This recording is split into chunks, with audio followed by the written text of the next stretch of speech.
Hello and welcome back to a brand new episode of the Pick a Side podcast. My name is Joel Moran and I'm here with Andrew Velez and Joel Dehls. And this is now episode 182. In this episode, we're going to react to my running back list, ranking top 5 backfields, Cardinals being chosen for Hard Knocks, Kaepernick's Raiders workout, Kyle Fuller signing with the Ravens, and previewing the AFC East. A quick Patreon shout out to UK Booj, J Love clears Zach W, Cole Larson, Deshaun Watson's top 5, Alexander, Nazir, Dwayne, Riv smells like marvelous tulips, Scary Terry, Icon No Cap Anthony, Caleb, Travis, Drew's the GOAT, Holmes, Nairi, your boy Nick, Pimp Chimpin, Jake the Snake, Corrupt, G Boog, Kobe, Dylan, Afosa, Mason, Winning in Silence, Gentile Drew, Cade MVP, Mark, SP4Z Shot, Jordan Watt, Evan, Dylan, Joel is the GOAT, Mayo, Andre, Peter, Daniel, Ben, Ruthless Rootster, Kill Moves, Joel B, SA Crimes, Kevin S, Eagle Dollar, Tizzy, Corey, Get Funkoed, Dylan, Playboy Orlando, Big Chuck, Michael, Greg, Cole, Liam, T Grove 17, Tua Sucks on Ka, Ryan Barcelona, Epic Lankiness, It's Black Ace, Anthony, BJ, PJs, Langston, Jazzy Juice, Johannes, Dave, Muffins, John, Sean, Burner Hoops, Court Cousins, P. Hikari, and J Aqua. Good old J Aqua. Let me tell you this. I am stunned that Deshaun Watson, his top 5, is not Muffins. I could have swore that was going to be Muffins. Muffins said something disrespectful to me today on Twitter. How disrespectful are we talking? He called Zach Wilson Johnny Manziel 2.0. Ridiculous. Like the correlation just doesn't even match up. I replied to his tweet. He was talking about the Browns wide receiver core. He's like, "Oh, the Browns wide receivers are fine." I was like, "Bro, Amari Cooper goes down. Like, y'all are screwed." Yo, like Donovan Peoples-Jones, wide receiver 1. Like, good David luck. Bell? But there was no need for him to come back with Johnny Manziel 2.0. That just seems rude. That was crazy. Yeah, he doesn't know ball. He does not. You can't talk ball with everyone. No, that's so true. Need on a shirt, man. That's so true. So true. Hey, before we start off the show, though, we got to just give a quick round of applause because we hit 20,000 subscribers. Thank you guys so much for this milestone, this achievement. Big ups. Of course, what makes this go is you guys tuning in every episode, every week.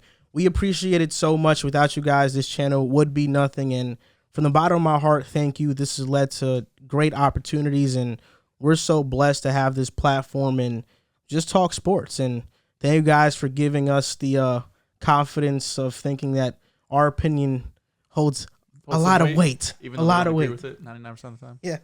Like the running back list, right? The running back list, yeah. A lot of people don't agree with it. I'll tell you what, that running back list did more interactions than I ever imagined. Did it push back football discourse a couple years? Did my running back list cause that much of a rift in the football community that it pushed back discourse for a couple of years? You had some guys in the 20s that definitely should not have been in the 20s. You had a guy at 31 that was Jesus. And 29. 29, yeah. 29, I'm fine with the ranking. No. People are so mad about that ranking. We're going to get into it, but before we get into it, there's a story I want to share because I thought it was pretty hilarious where we were at we went to this hibachi place where like they make food in front of you and stuff.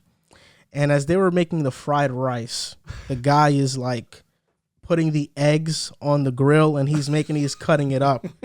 And this is for the fried rice, right? Yeah. And I don't know how it led to this comment, but I think I was just like, man, this fried rice is about to taste delicious. And then Riv looks at me, dazed and confused, looks at the chef and is like, wait, this isn't for the egg roll? Is this for the egg roll? And I just started dying laughing. He cracked like 3 eggs on the grill and Riv goes, "You better make egg rolls?" I looked at him and was like, "You can't be dead ass, bro. Like, there's no way."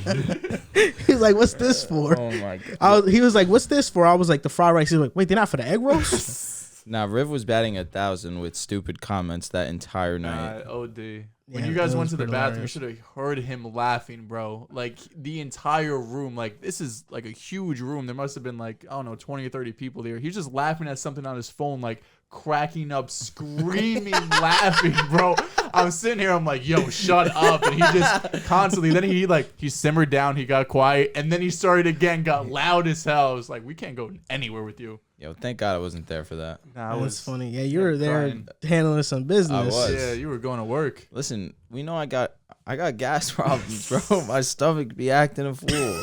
God forbid. We were Bro there ate too. a dinner Oh, and was God. like, I gotta use the bathroom. I had to go to the bathroom before we went to dinner. I'll tell you too. what, that mom and daughter's gonna have stories for the rest of their lives with us. They're definitely sick as hell. They Yeah. sat next to us. Nah, for sure. Yeah. Because we were just talking like no one was there. Yeah, like they weren't even there. Nah, that's. You didn't pay no mind. They're gonna have plenty Listen, of we things had a to good talk about. time. I'm not upset. Not Yeah. at all. Me either. I had a great time. For sure. Nah, That's you had how- a blast. Let's have a great time talking about this running back list. Okay. Reacting to my running back list, I'm just going to go through it 32 to 1. Or I just start 1 to 32. It doesn't even matter. What's the point of suspense? 32 to 1. Man, 32 to 1. all right, fine, whatever. So 32 is Clyde Edwards-Helaire, 31 Josh Jacobs, 30 Ramondre Stevenson, 29 DeAndre Swift, 28 Cordero Patterson, 27 Antonio Gibson, 26 James Conner, 25 Leonard Fournette, 24 Saquon Barkley, 23 David Montgomery, 22 Kareem Hunt, 21 Melvin Gordon, 20 Breece Hall, 19 Kenneth Walker, 18 A.J. Dillon, 17 James Robinson, 16 Elijah Mitchell, 15 Damian Harris, 14 Ezekiel Elliott, 13 Tony Pollard, 12 J.K. Dobbins, 11 Aaron Jones, 10 Najee Harris, 9 Javonte Williams, 8 Joe Mixon, 7 Alvin Kamara, 6 Christian McCaffrey, 5 Austin Eckler, 4 Dalvin Cook, 3 Nick Chubb, 2 Derrick Henry, and 1 Jonathan Taylor. I'm going to put the graphic up there for the YouTube watchers up here as I'm reading out the list.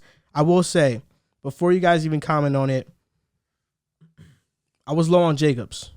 Too low. Disgustingly low. If I was redoing this, James Robinson is off my list because of the Achilles injury. Josh Jacobs moves up to 17. That's as high as I'm going to put him. That's valid. Josh Jacobs at 17. I'm moving Joe Mixon up to 5. Austin Eckler and him are changing places. So I'd put Eckler right behind Kamara. And I'd have Kareem Hunt at 21, a spot above Melvin Gordon. I just have them switching places. And instead of Clyde Edwards-Helaire, I'd probably go Travis Etienne here. And Rashad Penny. Rashad Penny does make the list as well. That's another thing. This is what disgusts me the most. He replied to his own tweet. He said, if Rashad Penny could stay healthy, it'd be 20 or 23. That was the first comment that he said, too. Like, what? That was the first acknowledgement of the list. You think Rashad Penny's higher? No, I think Rashad Penny when he was healthy is good, but this is year 4 Rashad Penny? This was just year 4 or year 3? I will say and this. He cannot stay on the field. I will say But he had this. 749 rushing yards, and he averaged 6.3 yards He per was carry. fantastic in like when he this played. very, very small sample size. He was nuts. Yeah, He was crazy good. He was insane. That's why I feel like Rashad Penny, the version we saw of Rashad Penny before the end of last season, or like I think you're way. I mean, we'll get into it, but Yeah, to put him I over understand. Kareem Hunt just like that, like Kareem Hunt's doing that too. He just doesn't get the work as a Chubb. But we get into the it. reason I didn't put Rashad Penny up here is because I think Kenneth Walker's going to own the backfield. It's just fun. Yeah. And I think he's going to do. I think Breece Hall and him are going to have really good seasons. I'm higher on Kenneth Walker, but Yeah, why you? I'm confused why you're higher on Kenneth Walker than well, because I Breece. think Breece Hall is going to share. It's like going to be a 60-40 split with Mike Carter. I think it's gonna be like 70-30, maybe more. Maybe we'll see, but like with the Seahawks, Rashad Penny can't stay healthy. Chris Carson can't stay healthy. There's a chance that Kenneth Walker's touching 250 plus carries. Rashad Penny Like, already has a hamstring injury too. Really? OTAs, yeah. Damn. They said it's minor. It's early. Obviously, it's May, but Yeah, well, that's like why to he see wasn't that. on my list because I can't count on him to stay healthy. All right. Now But let's that's break it why he down. wasn't on my Let's list. let's get into Okay, it. now give me your My reactions. my humble opinion, Leonard Fournette at 25, you could definitely have the argument that he should be in that top 16 conversation. Saquon Barkley, I understand that this man has not been anywhere near what we were expecting after his rookie season. But also we have to remember that he still rushed for 1,000 yards that following season, even though he did go down with injury. He comes back the next year, torn ACL. What can you do about that? And the year after, he just wasn't anything of what anyone was expecting. but 24 is low. If Saquon Barkley is Saquon Barkley, at the minimum, he should still be a top 15 back. How many years can we say if Saquon Barkley, that wasn't 4 years Until he ago? leaves the Giants. Hold up. So once he leaves the Giants, then he's not Saquon Barkley anymore? Once he leaves the Giants, then you can start to temper whatever the word I'm looking. Expectations. Because why is it when he leaves the Giants that changes things? Because he's still on his rookie deal. He still has 2 seasons under his belt of over 1,000 yards rushing. Yes. Forget about his receiving, which we already know is amazing. Yes. Didn't he have like 90 receptions his rookie season also? I think he broke the record, The only thing that I'll say about the receiving aspect is that Daniel Jones does not see the check down not nearly as much as he should have. We started to see a glimpse of that last season. Then the Giants started to fall apart once Saquon really went down, and then Daniel went down, and then all the pieces started to fall. My only issue is it's hard to say all of these players, like we'll get into guys later, but like Saquon, Michael Thomas, if they're Michael Thomas when it's been multiple seasons that we haven't seen them be these type of players, it's like there's a decent chance we're never going to see them again. So why are we referring to them as these elite players? And that you got to reposition your mic a little bit. That's a fine mentality to have. You're good right there. Literally talk right here. Hello? There you go. All right. You should move it up. It's my first time. Yeah, you should move it up. It's my first time. Yeah, just. How's this sound? It sounds better. Okay. Honestly, that's what I was raise saying. his volume. That's what I'm saying. But Saquon Barkley, since his injury, he averaged 2.7 yards per carry, per attempt. Like, that's abysmal. You're saying top 15, but, like, do I think he's going to have a better season than Elijah Mitchell next year? Like, no. I'm looking at the players you have over him. If you want to keep David Montgomery over him, I'm fine with that. Melvin Gordon, Breece Hall, Kenneth Walker, A.J. Dillon, James Robinson. I think A.J. Dillon is better.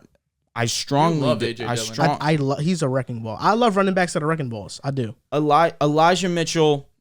That are hard to bring down. We could have that conversation in that Damian Harris category. Fine.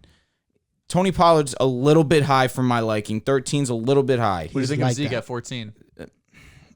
That's high. I would have That's too high.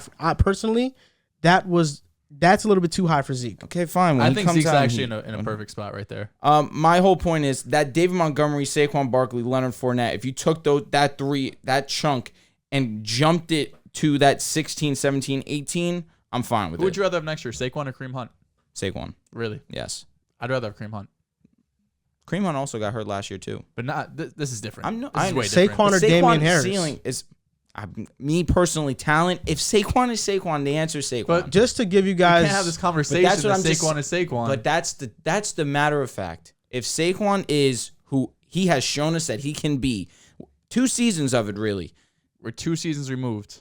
We're going on 3 seasons now. And he still showed flashes last year that he can still be that great running back. The team Limited was flashes. all-time bad last year. No, it's going to be better this year. The O-line's going to be better for sure. They're And going a to have new a better scheme, head coach. Yes, Exactly. That's why, like, I'll answer your criticism in a bit. This ranking is based off last season and then projecting this current season. That's why I don't care about Saquon's rookie year. I don't care about the second year. I care about what he did last year and what I think he's going to do this upcoming season. And you don't think he's going to be better than last year? He has a chance to. That's why, for me, the only reason why I think Saquon might be a little low is because Brian Dable, improved offensive line, he might get the ball more. But I just struggle to, James Robinson was in a bad situation in Jacksonville. He was. And he was better last year than Saquon until his injury. A.J. Dillon, I would rather have over Saquon. Melvin Gordon and Saquon is a debate, but he's been producing Melvin Gordon better. Was great last year. If you put Saquon on the Broncos last year, he goes crazy. Melvin Gordon is one of those guys that he's been the league. He's so the long. model of consistency. I love. So I people love just Melvin kind of Gordon. toss him to the side, but he is the model of consistency. Yeah.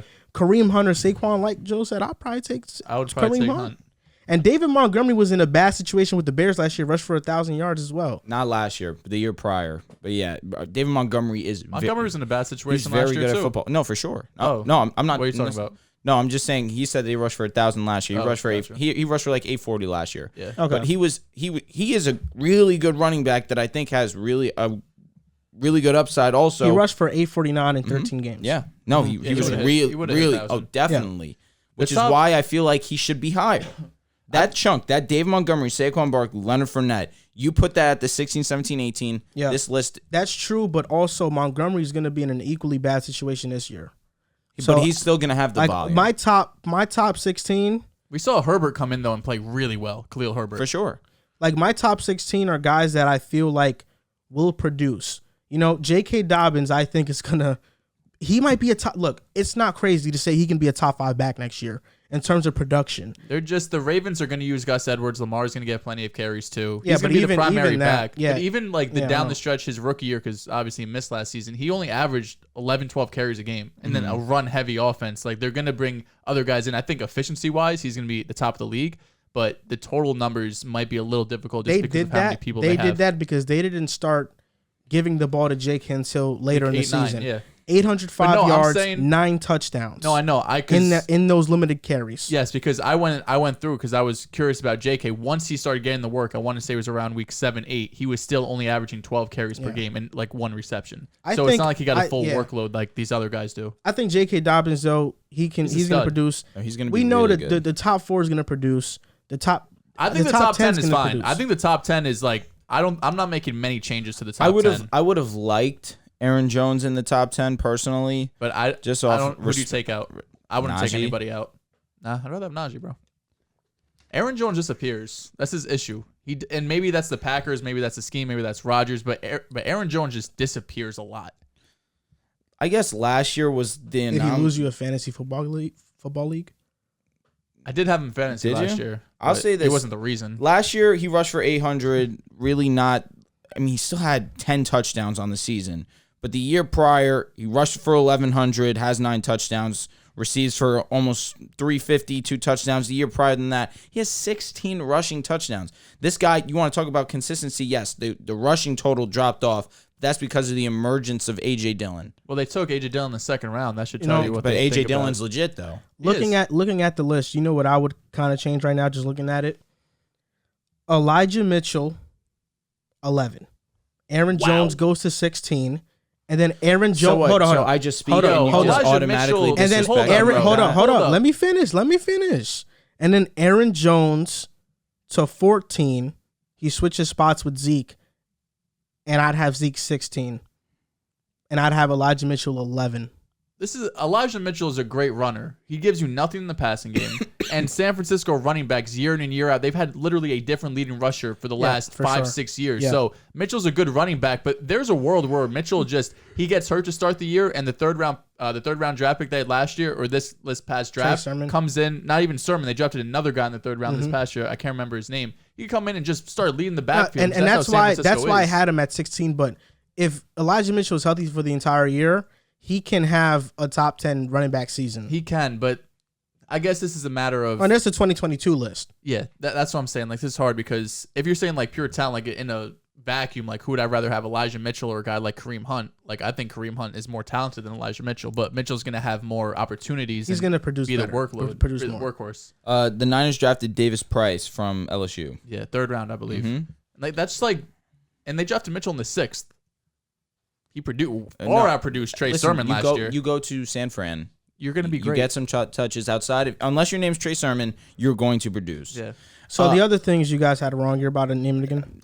Only thing, I think Alvin Kamara, he deserves that respect of being at minimum top 4 back in the NFL. 4? Top 4, yes. AK, yes. With his receiving ability and his rushing abilities, the fact that he was really the lone star of that offense last year. And who are you taking now, Dalvin or Chubb? Me personally, on my own list, I have Kamara as the 3rd best back in the league. I have Dalvin. I like where Dalvin is. Nick Chubb just drops to 6, and I have CMC at 5. I do not think Kamara's better than Chubb. I think that in all intents and purposes, Alvin Kamara is just more a shifty, more dynamic better receiving back. Yeah. But as he's not a better rusher. Chubb's a way better. No, of course, Chubb's one of the best rushers so is in Dalvin the league. Cook. Conversation. Well, yeah, these top 3 guys you have, JT, Henry, and Chubb, are the 3 best rushers in the NFL. Yeah. Dalvin Cook, to me, is the most explosive back in the NFL. And over Jonathan Taylor? Yeah. Nah. I think Jonathan Taylor has a combination of, like, speed and strength, but Dalvin Cook, in terms of a guy that can see a hole and just zoom, He's the fastest. Do we have to go back and watch the Jets tape against the Colts this past year, where he took a 75-yard touch on the crib? You just saw a hole and just. Well, this is from my eye test. I'm not using next gen stats measuring miles per hour. No, just from my eyes, I see Dalvin and I say this guy is one of the quickest I've ever seen. I hear what you're saying 100%, and then I automatically think of Alvin Kamara. Like Alvin Kamara just has that type of big playability. I don't think he's as explosive as Dalvin though. I think Dalvin is just. Listen, man, he's different. You're pulling at my heartstrings. I absolutely love Dalvin. Yeah, but I just see Alvin Kamara, and I just think that he's just not leaps and bounds better than Dalvin Cook. No way, but he just has that slight edge. I got a lot of different criticisms on this list. Some people said I should have had Devin Singletary on here. Oh God. Some people. So there you go. Throw the funny stuff. They were like James Cook should be on here. I agree with that though. Nah, he's not top 32. You serious? I do agree with that. If you have Clyde Edwards-Helaire on here, you could have. I would have Cordero Patterson or James Cook. I'm taking James Cook. I'd rather have Mike Carter than James Cook. I disagree. You're gonna regret that. I don't think I am. You are. I don't see it with James Cook. And also Miles Sanders not being on here. Yeah, we spoke about that. Like if you took Clyde Edwards-Helaire, I'd rather have Miles Sanders than James Cook. I disagree. We haven't seen James Cook. Who do you think James Cook is? I don't know. Yeah, I mean, he could be a really great receiving option for one of the best. Does that change anything? Not really. Doesn't really change anything for me, given the fact that I've seen his receiving abilities on display when it really matters. Obviously, in college. Yeah, but it's not. His receiving numbers aren't near what like a lot of the other top guys taking the first 2 rounds of the past few years. But he was a 3rd-round pick, wasn't he? He was back in the 2nd. I'm pretty sure. Regardless of that fact, he is now in an offense with arguably, and well, in all of our opinion. It's a running back hasn't done it. I know, but that's what everyone's saying. Clyde went to a perfect situation where they could utilize his pass catching ability, and they didn't because first of all, Mahomes just wasn't checking down as much. And another thing that the Bills have been wanting desperately is that receiving back. Period. Yeah. They haven't had that running back, bro. And that is James Cook. Their best running back is Josh Allen. Oh, and I agree with that. Until James Cook shows that he's actually like that. The 2 other guys we're going to just throw Josh Jacobs out because I think we all agree that he was far too low. I already said 17. We didn't speak about DeAndre Swift either. That's what, Swift, I think, was far too low. 13 games, over 1,000 scrimmage yards, 7 touchdowns, was leading the league in receptions before going down to injury. He's like Alvin Kamara light to me. He's a better receiving back than running back, but he's explosive. He's a great pass catcher. He's making guys miss in space. I just think it's still new for Swift. We haven't, this was his 2nd year in the league, so not everyone's accustomed to the name yet. And then he's also on the Lions, so not a lot of people are watching Detroit Lions games. So I think that's why he gets a bit disrespected, and he went down to injuries. Really, the first 2 years he's been battling injuries. I think Fournette was a bit too low as well. Another guy who has proven to have great years in the past. This year he did deal with injuries, but 1,300 scrimmage yards, 10 touchdowns. Fournette's a beast. I mean, he's Brady's check down every time. He's one of the best pass catchers in the league as well. Having him at, where'd you have him, 25?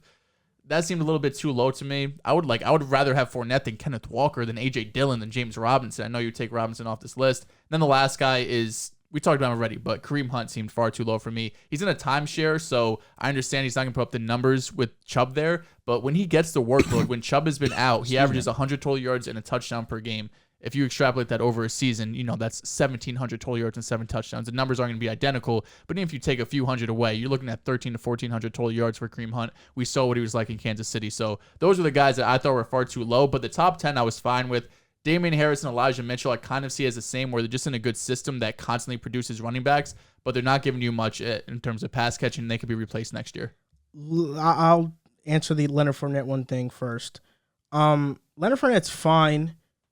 He's okay, but last year he was 2nd in drops amongst all running backs. He also had the most catches. No, you're right, but this is where I go sideways with that. Tampa Bay to me is a perfect situation. It is. For any position really. Lenny's been a dog. I know, but if I put Kareem Hunt, Montgomery, Saquon on Tampa Bay, I think they outproduce him. I think they are better. And same A.J. Dillon, same thing. Breece Hall and Kenneth Walker, I'm predicting rookie seasons. Damian Harris, same thing. Zeke, same thing. Tony Pollard, same thing. I'd rather have Breece Hall than Damian Harris, Elijah Mitchell, James Robinson, A.J. Dillon, Kenneth Walker. You'd rather have Breece Hall than those guys? Yep. Without a doubt. Without a doubt. Really without a doubt. That's why Breece Hall enters your top 15. Well, Well, no, because I would probably still have a couple guys that he has lower over him. But yeah, I agree. He has Hall at 20. I'd probably have him like 16, And okay, 17. and then in regards to the DeAndre Swift thing, so looking at this, the players I have over him, let's just talk about Cordero and Antonio Gibson. Like Cordell Patterson, great story. He's been in the league for 10 years, and he had one great season. Antonio Gibson 7th in yards after contact this past season. 1,037 rushing yards, 294 receiving yards, 1,300 yards, 10 touchdowns. So yeah, double-digit touchdowns. How many games for did he the play? year in 16 games and 4 yards per attempt. DeAndre Swift 4.1 yards per attempt, 13 games. He had 1,069 yards in 13 games. That's around the same production. Like if DeAndre Swift plays the entire year, they're around the same numbers. I would rather have Antonio Gibson than DeAndre Swift. DeAndre Swift was ranked 57th amongst 62 running backs according to PFF in terms of just pure rushing. PFFs. Cordell Patterson. Running back, quarterback, wide receiver, I throw it out. The ratings. Antonio Gibson and Cordell Patterson were both had double-digit touchdowns. Cordero had 11, 1,166 yards, 4 yards per attempt. But it doesn't bother you at all that Cordero Patterson's in the league for 10 years and he It just doesn't like because pops I'm one year? talking about this, but he popped under the OC that they currently still have, the Falcons do. You're right. So what I'm saying about that is that Cordero, to me, and Gibson both had better seasons than DeAndre Swift. Antonio Gibson did it with an offensive line that's average. Cordero with one that's horrible. DeAndre Swift, the Lions' offensive line was good last year. So he was averaging 4.1 yards per attempt with a good offensive line. I don't think he's a great runner. I view him as a receiving back. I don't view him as Alvin Kamara. I view him as AK Light. like I view him as like a James Conner, like a Cordero Patterson, like where they're receiving backs. I think he's more explosive than James Conner. Yeah, He and is. He just also needs the full split load backfield as well. With Jamal. with Jamal. You know, fantasy football got a hold of this list and they saw Yeah, they Swift went and went crazy because, Yeah. you know, his receiving ability in fantasy football racks up a lot of points because he's a good receiving back. Yeah. But, you know, the absolute highest I can put Swift on here is 26. I'm not putting him over Lenny, over Saquon, over Montgomery, over Hunt, over Gordon, over Brees, Walker, Dillon, Mitchell, Harris. Like, I'm not putting Swift over anybody. So 29, if you think that's too low, well, what's the highest he is realistically? You do have Tony Pollard 13. I don't think he's better than Tony Pollard. He loves Tony Pollard. We know this. Like that doesn't surprise me Tony at all. Pollard- Pollard is better 13. than Zeke. And that's And you even think to Zeke make is that top argument. 15. You think I Zeke's do. top 15. Yes. And Tony Pollard's better than him. No, he's not. He's been out producing him. one season. Nah, for And multiple now. No. It's multiple And even now. still, the stats, the regular raw stats, yes. Yes, the eye because he has test, more I'm fine carries. with you. I'm fine with that because this was the first year that we saw Zeke really hampered by injury.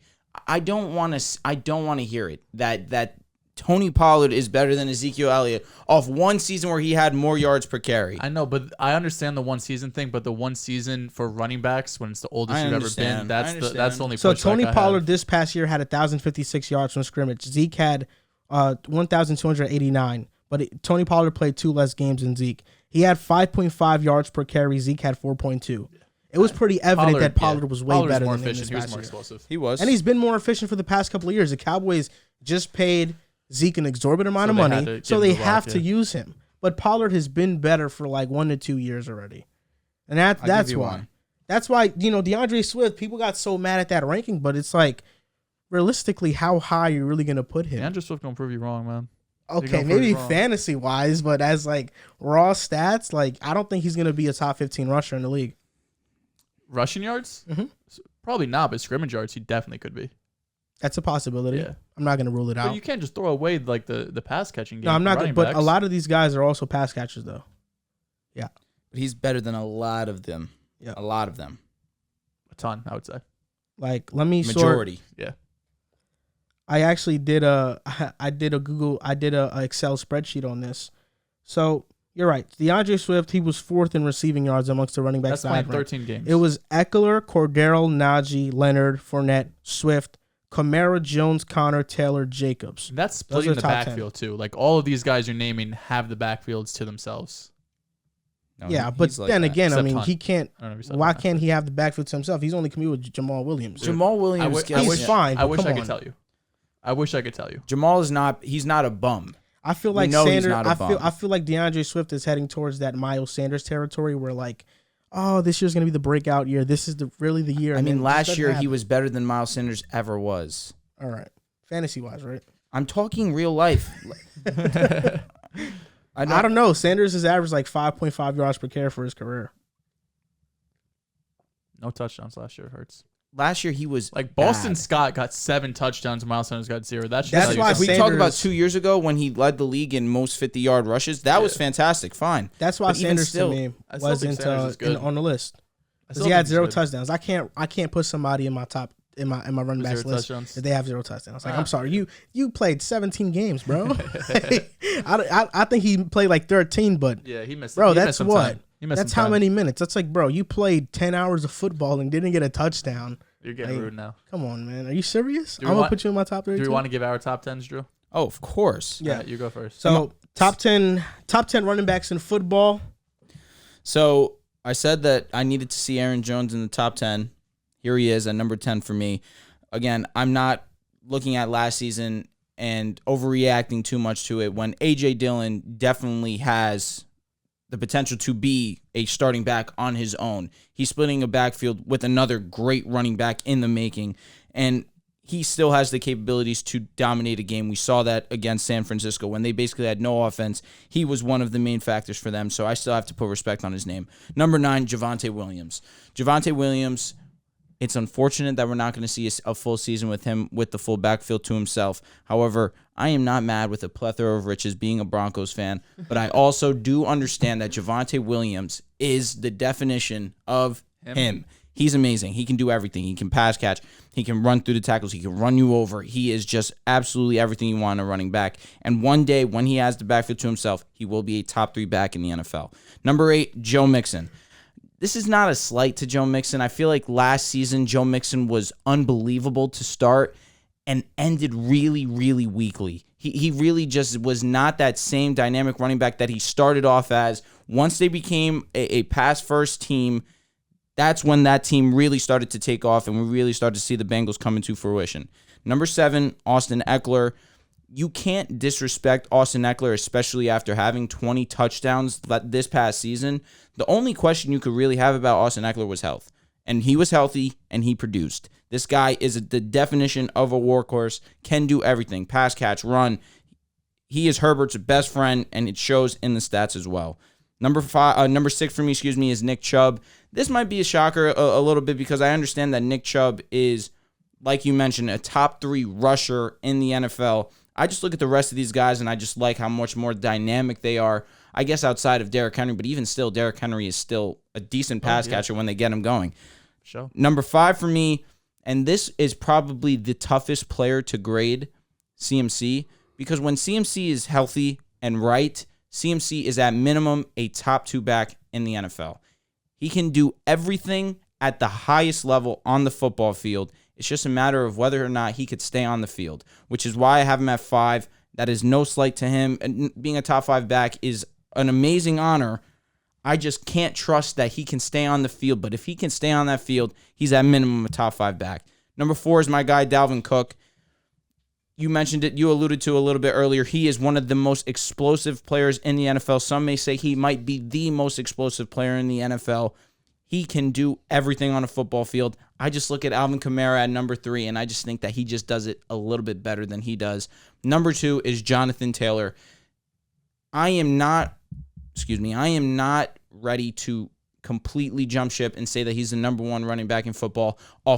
He had a great rookie season for sure, but last season he took it over the top. He was leaps and bounds better than every running back once my number 1 running back fell off and got injured, Derrick Henry. When Derrick Henry is on the field, there is no one more dominant than he is. When you go down and you are still the league's leading rusher 2-3 weeks after you go down, you are on a different stratosphere than the rest of these guys. If Derrick Henry is on the field, he is the best running back in football. There's no question about it. I have a lot of the same guys Drew does, so I'm not going to go in this long monologue that Drew did because he did a beautiful job. So Thank you, handsome. I appreciate that, bro. I do have a different number 10 than you. Our list is actually pretty similar. I have Najee at 10. I believe, 9 Najee's and 11. 10. Najee's 11. That's fair. Yeah. 9 and 10, Javonte and Najee. you really can't go wrong either way. Javonte was a more efficient back. He's playing time with Melvin Gordon there too. Najee took the full workload, came in year one, was a dominant back. We see rookie running backs do this all the time, which is why I never had a problem with Breece Hall or Kenneth Walker coming so high, on your list, coming in 19 and 20, wherever they were ranked. Because that's it. Running backs, they come into the league. They're the only position that come into the league in their prime. No other position, outside of Chase and Jettas these last 2 years. I was going to say receivers to a degree. To a degree, but mostly at 99% of them come in, and it takes a couple of years to get going. I agree. We've seen over the last 2 years. But you're right, these running guys backs have different. come. But yeah, Najee and Javonte came out and just showed, if you get a rookie running back, just give them the work. The second contract, that's where we get into different debate. Is it worth it? Do you pay them? We see things with Zeke and Derrick Henry now with his injury. But Najee and Javonte, 10 and 9. 8 Joe Mixon, 7 Eckler, 6 AK. My top 5 is a little bit different. At 5, I have Dalvin. Obviously, you can't really go wrong 5 to 3. I think Henry and Taylor, spoiler, 1 and 2. Dalvin at 5, Chubb at 4. I have CMC at 3. I think going into next season, the last full time he was healthy, the last time he played a full season, 2,400 yards, 19 touchdowns. It was one of the best seasons we've seen in terms of a dual threat back. He's able to do it all. So I understand the injury risk that's going on there. But going into next season, assuming he's going to be healthy, all the reports coming out of OTAs and everything, seems like he's going to be fine, at least for week 1. We'll see where he stands after that. 2 Derrick Henry, 1 Jonathan Taylor. The only reason I have this 2 and 1 is because I see Derrick Henry as he has a couple of years left to be this dominant running back, while Jonathan Taylor is just getting started. Again, this is going into year 3, while Derrick Henry has had a lot more miles on his legs than Jonathan Taylor does. So projecting them going into next season, I think Taylor would be just the more fresh back, the more healthy back. Maybe doesn't have as many yards as Henry, but I also think that age apex is real. Once you hit 28 years old for a running back, that's when you start to fall off, which we saw with Henry last season. And one thing also that's going to help Jonathan Taylor is that Matt Ryan sees the running back. Yeah. He will see the running back. And Jonathan Taylor, I feel like even last year where he still put up relatively good receiving yards, he could have upped that if Carson Wentz was more willing to see him. You saw what Frank Reich said about Nyheim Hines? I did see that. Said if you, but it makes sense. Matt Ryan sees the running back all the time. I didn't hear it. What did he say? He said you should own Nyheim Hines in fantasy this year. That's facts. Yeah, he's gonna have a big time year. Did you also hear what Frank Reich said? Frank Reich said, "This is literally what he did." I was watching Nick NFL. Foles is gonna start. Get real. That was hilarious. Get real. He looked at the camera and he was like, Get real. he looked at the camera and was like, Matt Ryan, we always knew he was accurate, but seeing him in the building is like, wow. Oh my God. The accuracy Matty's nice. on another level. He was like Frank Reich was like this on another level. Like you couldn't imagine it. Throw me your top 10 again. You want 10 through 1? Or Yeah, 1 10 through 1. Actually, 1 through 10. Okay. JT, Henry, CMC, Chubb, Dalvin, Kamara, Eckler, Mixon, Javonte, Najee. So Kamara, not among the top dogs either on your list. Wait, what? 6th. Did you have CMC at 2? 3. No, 3. Oh. 3. I had Kamara 6th. Where'd you have Kamara? I had Kamara 3. Oh, okay. I think Christian McCaffrey, in order for McCaffrey to have a big time year and not get injured, they have to not overextend him so much. They have to chill on him running through the tackles all the time. Because pick up Foreman. Because huge. Panthers started out 3-0. McCaffrey was getting 80% of the touches. But he's done that. They were setting him up to fail. He's done that, and the 2019 season, he was the only guy there, and he stayed healthy the whole season. He's only 25. Yeah, but I think now looking at the trend of him getting hurt and the carries they give him, they should manage him much better so they can save him. There's very few true workhorses in the NFL. Yeah. It's, and there's few McCaffrey of the guys doesn't on have this the list, body but- to be a workhorse in the back. A workhorse back. I guess you could say that. I mean, in hindsight. look at his frame. No, I don't. That's what I'm saying. In hindsight, I don't disagree. However, he's not built like JT, Henry, Chubb, Cook. No, he's not. He's definitely closer to Eckler. Yeah, in terms of build, Yeah. and even And Eckler Eckler's is like there's a difference.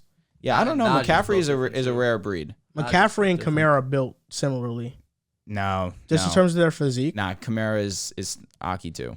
He is Aki. I mean McCaffrey is too No, of course for his They're frame. all- Yeah, dude, the one that. But How I'm many saying, times you want to talk about his but I'm frame? telling, Dude, I'm do you saying like remember that play Kamara and that McCaffrey CMC both have goes skinny frames, and he's rushing into the end zone and he's like trying to stay up and he puts his Yeah, fist that was into nuts. The, So you think Kamara's thick? I guess for lack of You're better the one who terms. kept talking about his frame. But I'm just saying, Jonathan Taylor's thick. Derrick He Henry's is. thick. Nick Chubb is thick. That's the Dalvin definition. is thick. Yeah.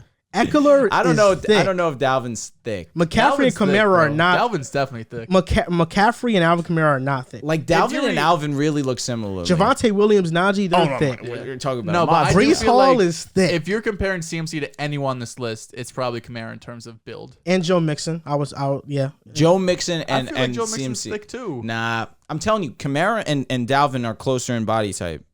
Yeah. This is some conversation. I know. That's why I My said body top type. 10, even though they already know my top 10, it's my revised top 10.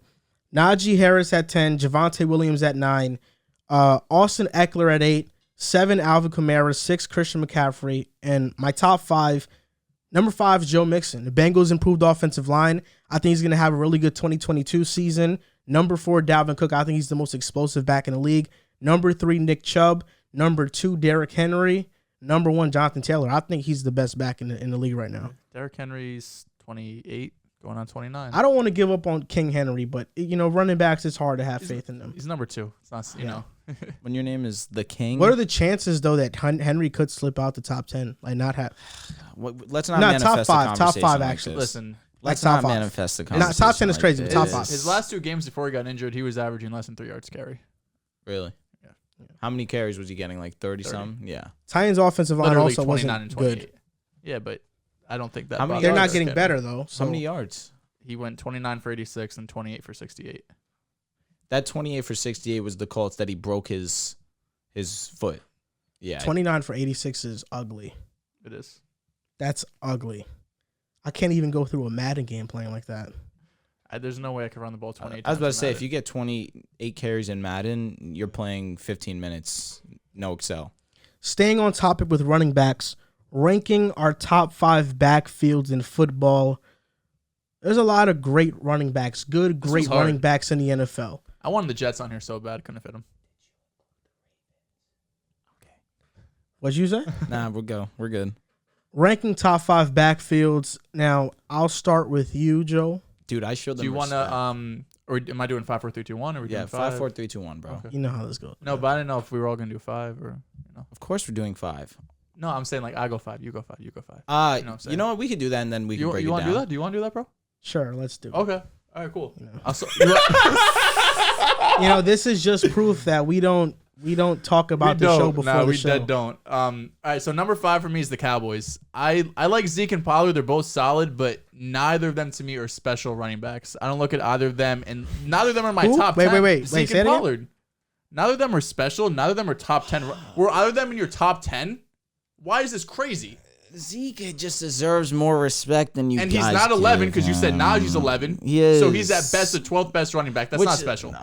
So That's Najee really isn't good. special at 11? It's really good. It's not Najee special. isn't Special's a There's a special lot of word. great running backs There in is, the NFL. but neither of them Great. we're going to talk about guys ahead Zeke of them is that are not special. special. He's not. Tony Pollard is more special than Zeke. No, Yes, Zeke- he is. Zeke now is not He averaged special. 5.5 Zeke yards now per is carry. not Zeke special. averaged He got 4.1. hurt. Bro. Yo, y'all are being too hard. Zeke is not special. Y'all are Tony being Pollard too has been better harsh. than Zeke for like 2-3 years now. I've been saying 3 it. years He's is been more nuts. explosive. Can Okay, you 2. stop? He's been way more explosive. Bro, stop. You think Ezekiel Elliott is still a special running back?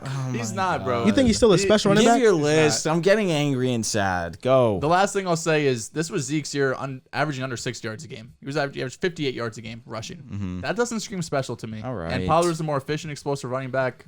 Over 1,000 scrimmage yards first time in his career. Zeke's going to get the work because they paid him $80 million. It was a terrible contract. But Pollard's the better back right now.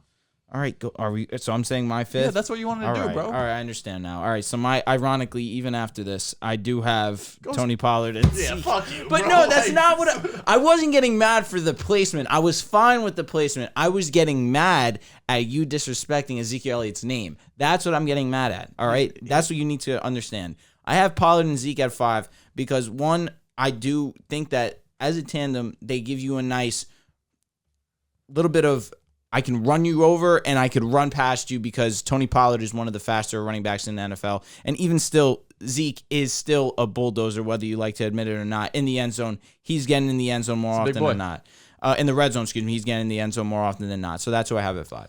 Okay, now before I give my 5th, I'm just gonna give some honorable mentions. That This didn't guy make just it. has to do everything a little bit I mean, extra. why didn't a you little bit think of it? different. I do have an There are a honorable lot of great mention. tandems. I do. I'll give my one honorable mention. Ramondre Stevenson and Damian Harris. They did not. I have 4 honorable mentions. Okay.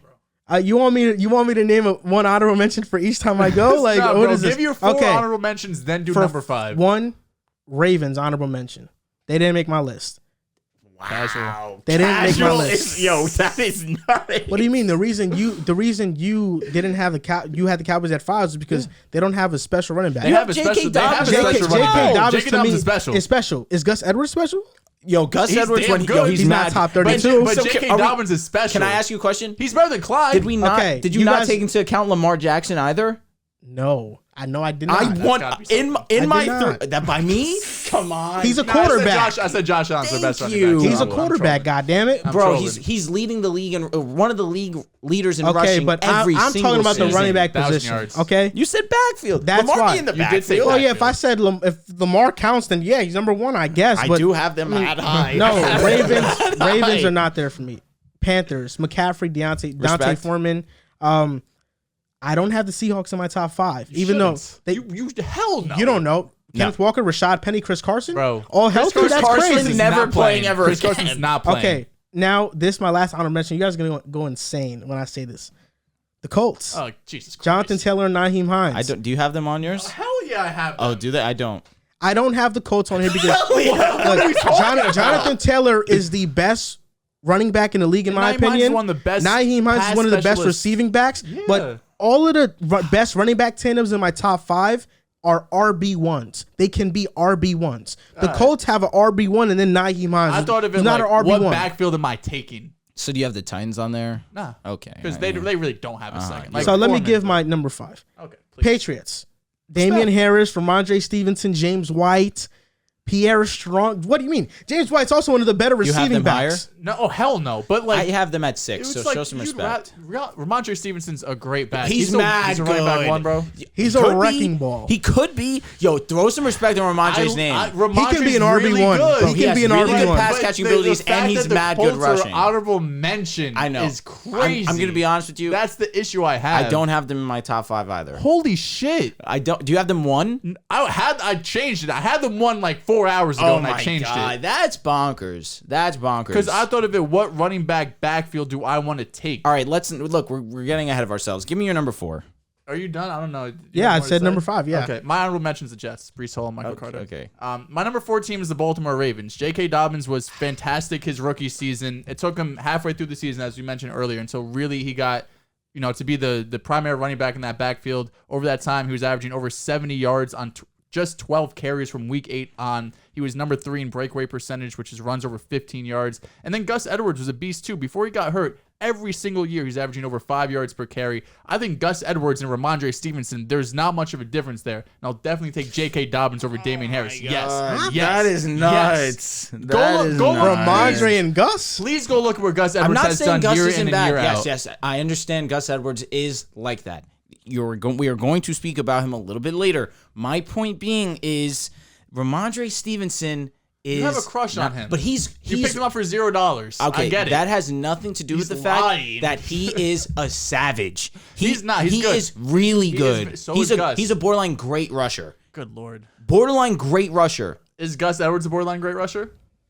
He's good. He is damn good. No, he is good, but I mean, you have to take into account the injury too, though. So then, yeah. we're taking that account with Dobbins. Nah, we're respecting Dobbins as being a really It an awesome. It's run- different because running back. Dobbins was a rookie. Gus Edwards was in the league for 3 years, then got hurt his 4th year. Now he's ending into his 5th year. But so long as you are in that Ravens backfield, you're gonna gonna be eat. great. You're gonna eat. You're right. But so my number 4, this is tough actually. My number 4 is going to be Melvin Gordon and Javonte Williams. I have them at number 4 because I understand that Javonte Williams is going to be great, and I understand that Melvin Gordon is going to be great. I just look at the top 3 and just think that they're just a little bit more. I don't know. It's really tough for me because without trying to spoil my top 3, Javonte Williams is an amazing running back. I just think that if he were to have the full opportunity, he would be just so far above a lot of other guys in the league. Melvin Gordon coming in, yes, provides that stability, but as years go on, I was surprised with Melvin Gordon last year being as great as he was. He was great.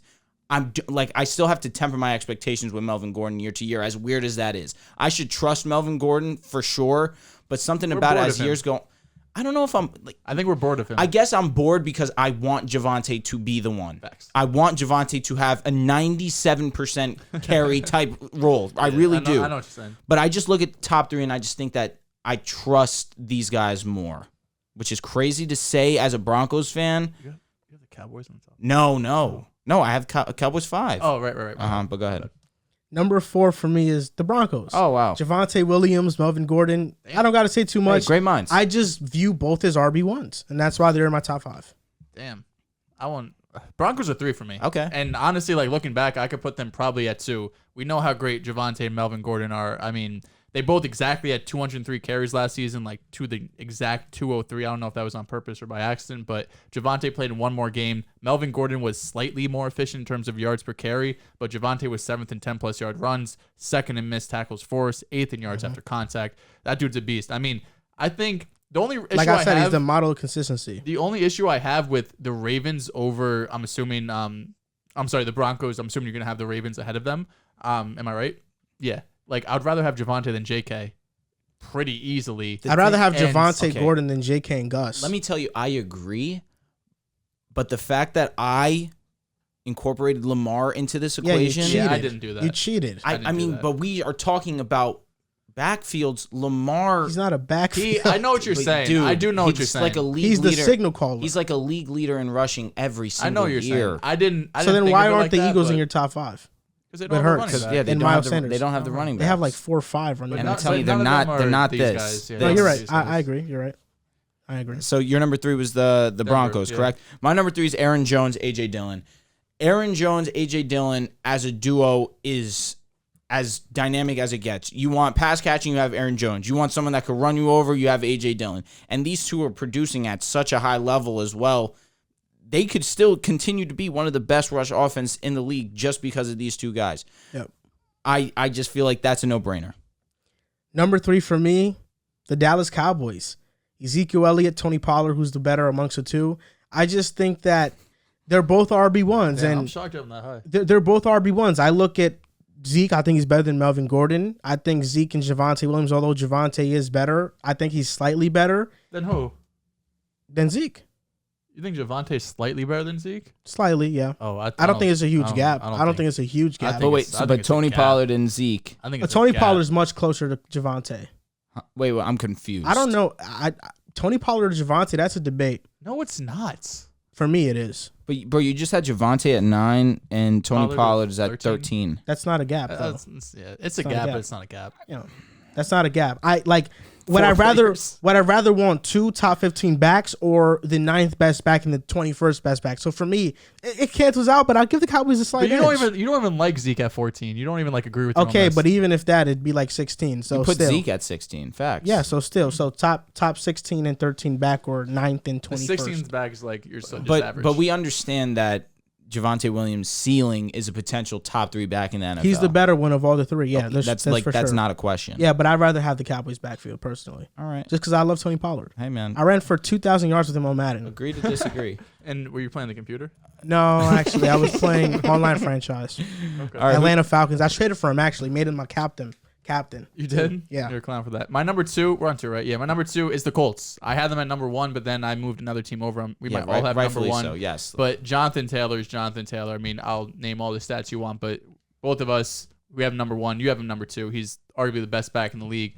Naeem Hines, while he's not a great rusher, he's, in terms of pass specialist as a running back, like his role, he does really well. They just signed Phillip Lindsay, too, who, yeah, he's probably like the 35th best running back, but he's a guy. 35th. He's a guy.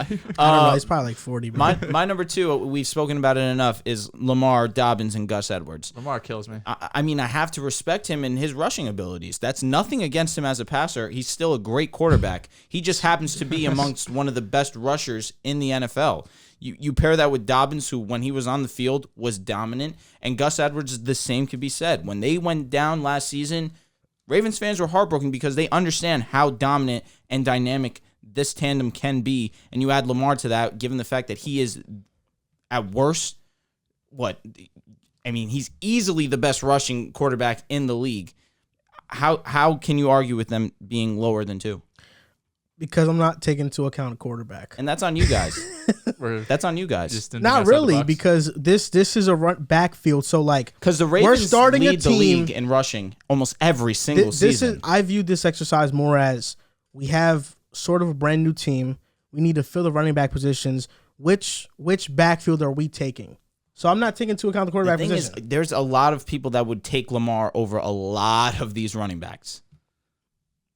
Well, that's kind of a weird exercise. You understand what I'm saying, though? Lamar is still one of the best That's rushers in the It's a NFL. quarterback, though. You can't you Exactly. can't say like I'm taking Lamar over Aaron Jones. Like, it's I understand. But as a rusher, I would take Lamar over Aaron Jones. I know, but I don't think it works like that. I understand, Yeah. but I'm just saying He's we're not talking coming about. out the backfield. But he is. He is. He But is. he's Not a like that. quarterback. Like he's not like an I formation and then taking 3 steps and getting a carry and going through tackles. Like it's I mean, much he is going different. through tackles. I mean, it's designed runs for quarterbacks that misdirection. He's the best at ever. He is. Number 2. I have the Packers. Aaron Jones, AJ Dillon. Like I said, both RB1s to me. And when I was making my running back list, I was actually kind of like contemplating putting Dillon over Aaron Jones. Just because I'm very high on Dillon. He's a Jonathan Taylor light to me. Personally, I think he is. I don't think he has that breakaway speed. He doesn't, but that's why I said light. But he definitely has the physique and body and wrecking ball ability to, run over players. And that's why I like AJ Dillon so much. But Packers, second best backfield in football to me. Am I casual for not having my top 5? Yeah. Wow. Yeah, that is Extremely casual. casual-ish. Yeah. I don't know, bro. And you I didn't guess have him I as guess an good at honorable the mention. 5. I had the Jets. Stupid. Breeze. My number 1, we might all know it's the Browns. Yeah, I Yeah, have the Cleveland Browns. Browns. Yeah, Nick Browns Chubb. number 1 to me. I was higher on Kareem Hunt than you were for sure. We talked about that at length. Nick Chubb, one of the best pure rushers in the league, 4 straight years of 1,000 yards. He had 996 his rookie year. I'm giving him the 1,000. He gone to It's the not how it Pro works, Bowl. I'm giving it to him. We talked about it. Always averages 5 yards per attempt, double-digit touchdowns 2 of his last 4 years. Breakaway percentage is ridiculous. Yards after contact, 10-plus yards. And Kareem Hunt's probably the best backup at any position in the NFL. Ever, yeah. Dearness Johnson. Dearness Johnson's a dog, too. Yo, he told me that he was contemplating put Dearness on his list over Kareem Hunt. You dead us. It's not crazy. I'll be honest, that's one of the craziest things I've ever heard, bro. Nah, Dearness Johnson has some numbers, man. Bro. Go read a fucking book about Kareem Bro, Hunt, he had bro. Read a 500. fucking book. Dearness Johnson had 534 yards, 2 chapter you touchdowns, might not like. 5.3 yards per carry. What are we Bro, talking about bro, here? Kareem Hunt, come on. Come on. Yes. Dearness is a dog, but he's not better than Kareem Hunt. I didn't say he was. I said I was contemplating it. That alone is all I need to know. Bro, though. Kareem Hunt this past year, 4.9 yards per carry. Dearness Johnson, 5.3 yards per carry. Damn, you got Hunt me. had 78 attempts. Ernest Johnson at 100. You're a big yards per carry kind of guy, huh? I am, but also as a receiver, Dearness had 19 receptions, 137 yards. Kareem Hunt had 22, 174. I mean, if you're talking about last year's production, Dearness Johnson was better than Kareem Dearness Hunt. was marginally better for one season. Yes, but running backs is a season by season thing. It is, but Kareem Hunt is already like kind of like exiting. I know, but Hunt is fresh. He's not getting full workloads like Derrick Henry or Nick Chubb. Yes, Dearness Johnson Chubb's isn't not either. even- I know, And when but he Kareem did, Hunt he is rushed still better 200 right now. yards. Bro, Remember? Kareem Hunt averages 100 yards and a touchdown when he gets the full workload. Dearness like, Johnson did too. Multiple games. Yeah, Dearness did it for like 2 games. That's bigger sample size than Kareem Hunt. Kareem Hunt has like 8 games. I'm that just he's saying done it's it. not crazy. It kind of is. No, not it's gonna lie. crazy. It's pretty nuts. No, it's not. It's crazy. Ernest Johnson's just like that. You got to respect his name. All right, so our top 5s. I have Tony Pollard and Ezekiel Elliott at number 5. Number 4, Melvin Gordon, Javonte Williams. Number 3, Aaron Jones, A.J. Dillon. Number 2, Lamar, Dobbins, Gus. And number That's just 1, ridiculous. You know, and that is on y'all for not evaluating the backfield. Why as would we put a total- quarterback in our top 5 backfield? Because Lamar Jackson is a consistent league leader in rushing yards. that's just cheating the exercise. Lamar Jackson is a cheat code. Yes. So number 1, it should be unanimous. So the why best didn't you name backfield. Russell Wilson when you named the Broncos? What are you doing He here? rushes as well. But Not like Lamar's- designed runs, but he's a scrambler too. Dude, the 2 Bro, examples Lamar. you've given, It's like comparing Russ's rushing ability to Lamar's rushing ability is night and day. oh my God. And number 1, it should be unanimous. Nick Chubb, Kareem Hunt. That just goes without saying. 2 true running back ones, either which way you shake it. I like how you like name the players, And but not not the the team. teams. Like I that's was- so backwards. You think so? Should Should I have we- named the teams? Do we all have to name the players now? No, I'm just gonna name the teams. Like I'll name the players briefly, but like Yeah, I feel yeah, you. you know what I'm saying. but if you watch football, you should know what team these guys are on. Am I wrong? Like, right? My top 5 Patriots make the top 5 backfields: Harris, Stevenson, White. Broncos 4th, Williams, Gordon. Cowboys 3rd, Tony Pollard, Zeke.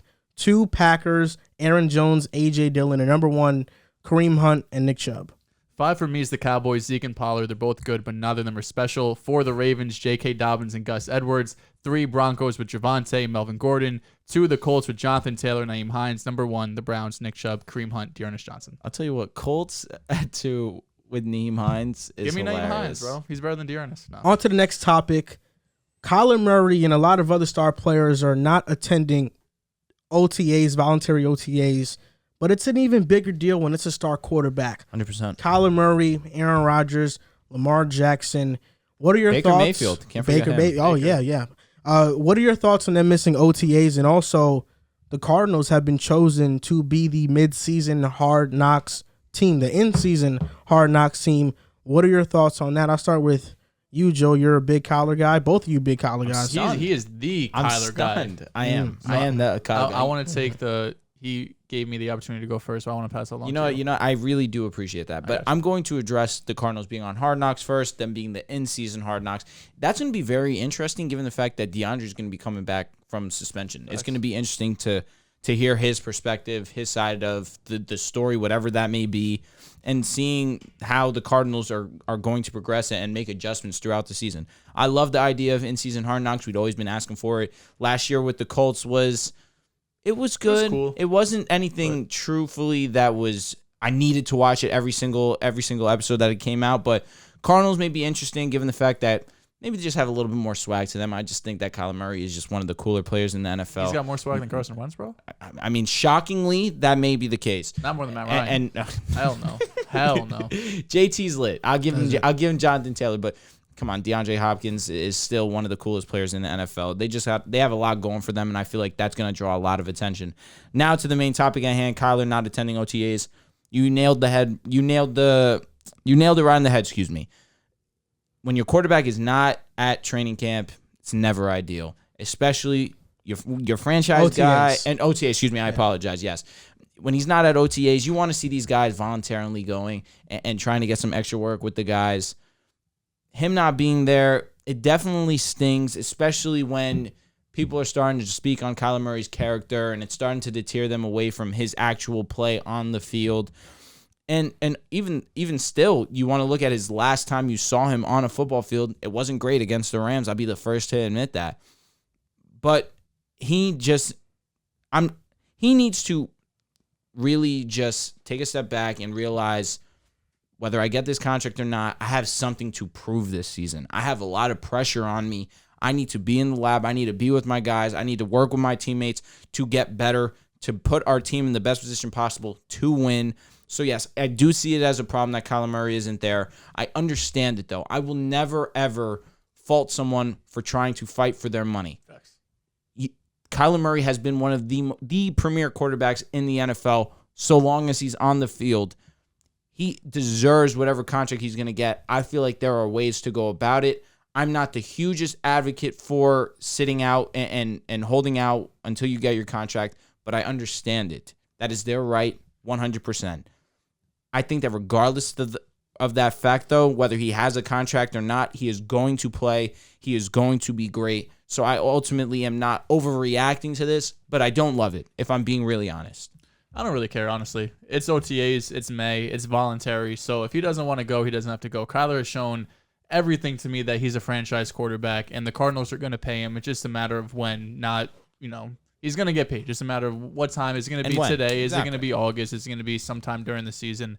So I don't really care that he's not there. If he misses mandatory camp, that's different because then he gets fined. He has to be there. That's a different situation when you're leading up to the preseason and the regular season. That's when you really need to get chemistry with these players. For the most part, outside of Hollywood, though, it's going to be a lot of guys he's had before. Hoppy's going to miss for the 6 games, but you still have James Conner there, AJ Green, Rondell Moore, Zach Ertz, who he played with a lot. I guess Trey McBride's new, but he's new for everybody there. And I mean, a bunch of vets are missing this. Rodney Hudson's not there. James Conner, DeAndre Hopkins. So I don't really look at this as a big deal. Like I said, once he misses mandatory camp and the team can start fining him, then it's a different conversation. But up until now, I don't really care that a third, going into year 4 now? 3? Year four quarterback is missing time. It's just not a big deal to me. You mentioned a few other quarterbacks who's missed time. I know Aaron Rodgers has a different stigma about him, and he's much more accomplished than Kyler Murray is for sure. But looking at it in May, not a big deal. Going over to Hard Knocks, though, I think it's a pretty cool team to follow. I think the most interesting thing is we've seen over the last few seasons the Cardinals drop off the second half of the year with Kyler and Cliff Kingsbury. So we're going to be entering it basically right when they start to fall off. So how is Cliff, does he hear the outside noise? How is he making adjustments when he's talking to the team and Kyler Murray? And, how are they going to be able to get over that hump by being the number one team in the NFL up until week 8 last season or week 9, then falling off with injuries and whatever else happened last year. So Cliff got his extension. The Cardinals said, "You're our guy." Now he's got to figure out this second half adjustment while still having all this Hard Knocks things going on, which a lot of teams and coaches don't like because it's just distractions for players.